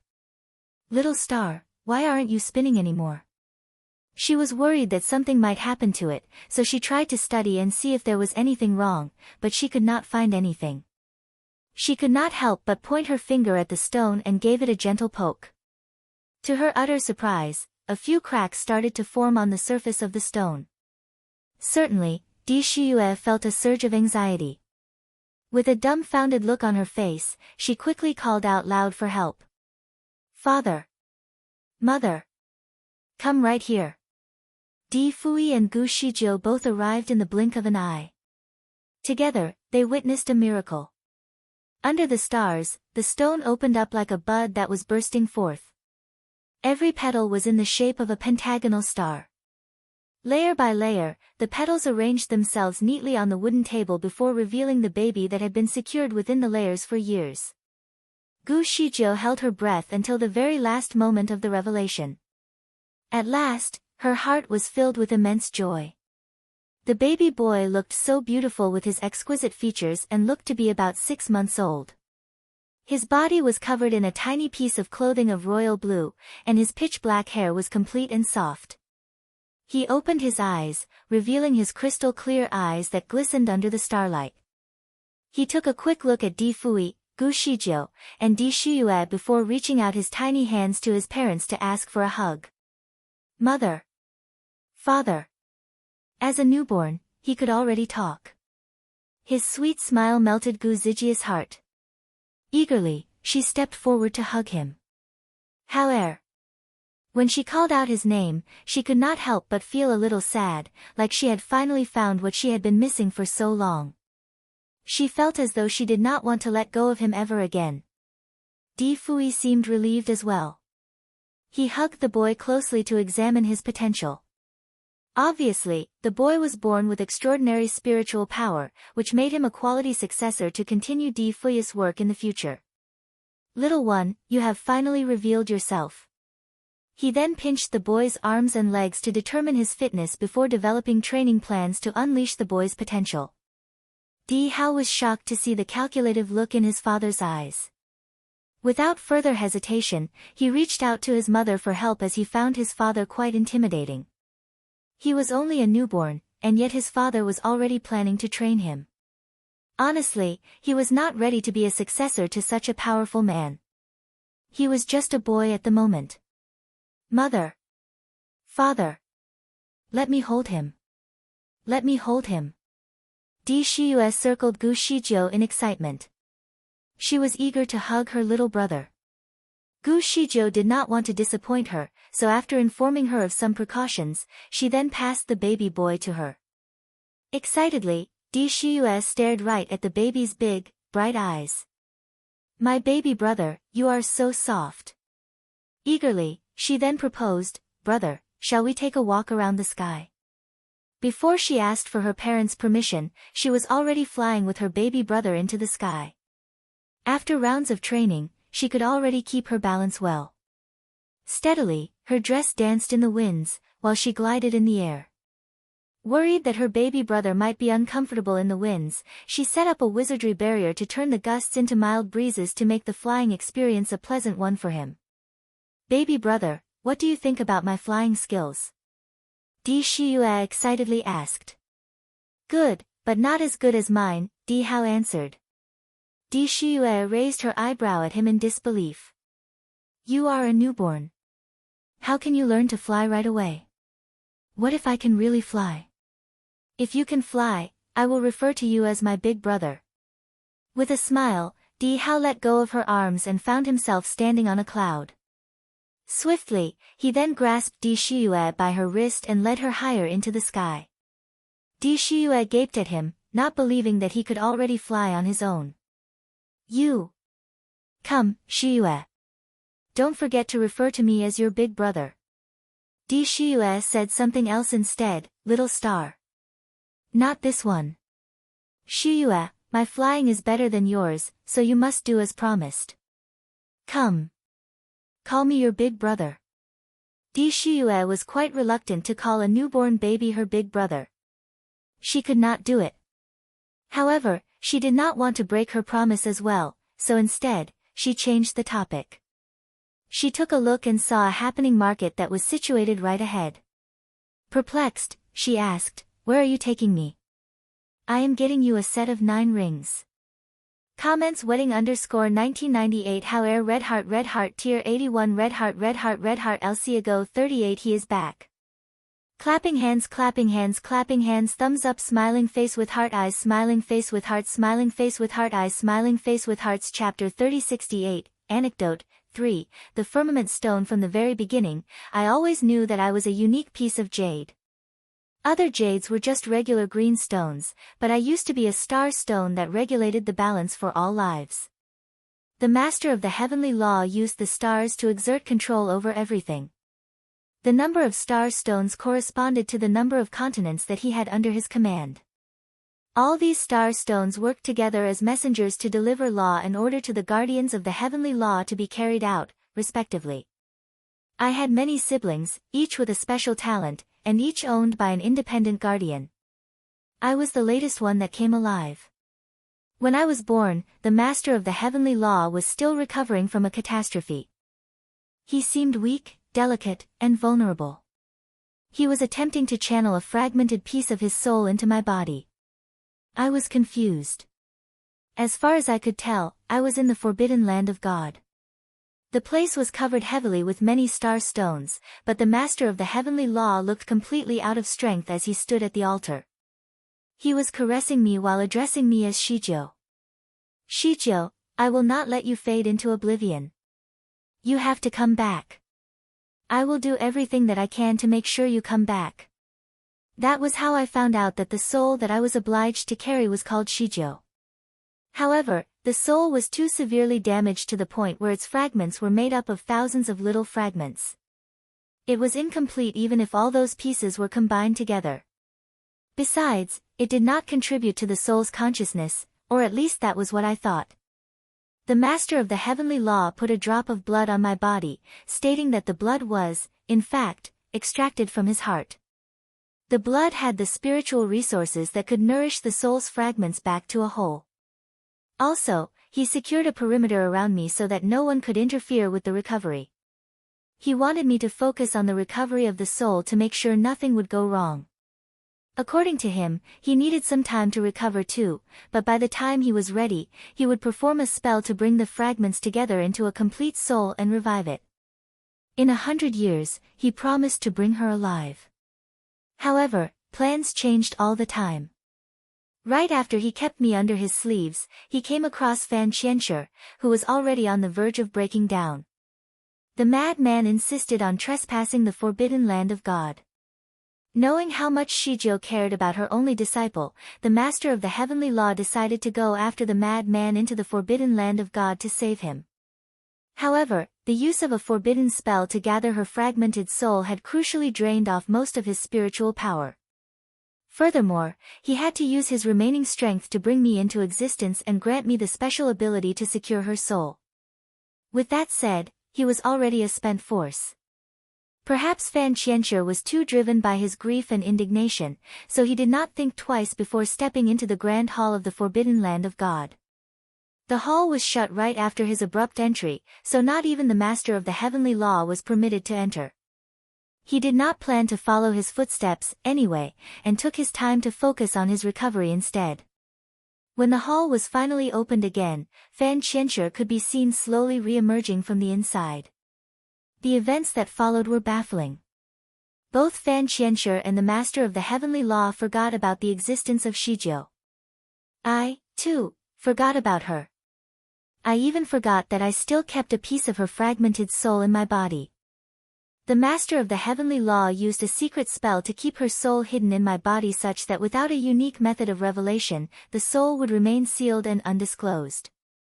Upon rediscovering his identity as the master of the heavenly law, he gained access to many other star stones. But as for me, I was kept away and forgotten in the very corner of his storage bag. I was not ready to waste my life away, so I waited for an opportunity to break free from the confinement. One day, I fell out of his bag and onto his chessboard during an ongoing game with Fan Qianshi. My unwelcomed arrival on the board was announced with a loud bang. Coincidentally, I broke a chess piece on the board. The master of the heavenly law picked me up to have a better look at me. "This stone looks fancy." Fan Qianshi teased, "I did not expect that we would find something so fancy from you, divine lord. From the look of its vivid colors, it looks different from other stones." The master of the heavenly law put me on the board as he said, "It has unfortunately broken one of my pieces here, so it has to replace it." I was obviously better than that chess piece. In fact, it was a downgrade for me. To make matters worse, he even offered to give me away. If Fan Qianshi won the game, I would be given to him as a gift. Fan Qianshi liked me, so he agreed to the offer and started to play with more effort. However, Fan Qianshi's skill was incomparable to that of the master of the heavenly law. He was defeated eventually, though he had tried his best. As a result, I stayed on as the master of the heavenly law's possession. I was frustrated by his lack of courtesy, for he had clearly underestimated my value as a stone of the heavenly law. One day, I decided to leave him and embarked on a voyage of discovery in the universe. I also got myself a great name, the Firmament Stone. Many years passed to the point where I lost track of time and started to forget where I actually came from. All I could remember was that I was extraordinary and that I needed to safeguard something precious. Sadly, I could not remember what it was about. Fan Qianshi and I crossed paths again, which was purely coincidental. He still remembered me. Hey, isn't this the lucky stone? I was offended by his terrible remark. He was the lucky one to have crossed paths with me. Fan Qianshi took me away, saying that my shimmer attracted him. He wanted to turn me into a night lamp to decorate his room. I could not fight him, nor could I accept my fate of becoming a night lamp. Therefore, I decided to keep all of my charms away and became a regular gray stone with a rough surface. Fan Qianshi knew that I was reluctant to belong to him, so he started to check on me in an attempt to restore my charm. A strange combination of circumstances led him to discover the fragment of the soul that was hidden in my body. Abruptly, he turned me off, but when I regained my consciousness later, I suddenly became a bracelet on the wrist of a mad scientist, Long Fan. I felt lost, like something in me was missing. I looked into every corner of my body, but everything was still intact. I sat pondering what had happened as it felt as if I had lost the true meaning of life. Meanwhile, life went on with the mad scientist. I had learned many skills and met many people, but nothing could bring me back the memories of my past. I had a feeling that I was meant to be a guardian for someone, but I could never remember who that person was. Long Fan said that I was a very advanced version of artificial intelligence. Being a stone of the heavenly law, I was told that I had the ability to access the heavenly laws as well. Therefore, he assigned a mission to me. He brought me across the universe and gave me a lot of information about the Feixing Kingdom. My target was to find a woman named Gu Shijiu and stay by her side as her indispensable helper.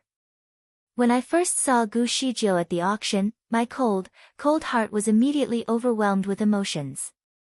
It was her. It was always her. She was the one that I was supposed to guard. It felt like a reunion after being apart for a long time. My life was finally complete.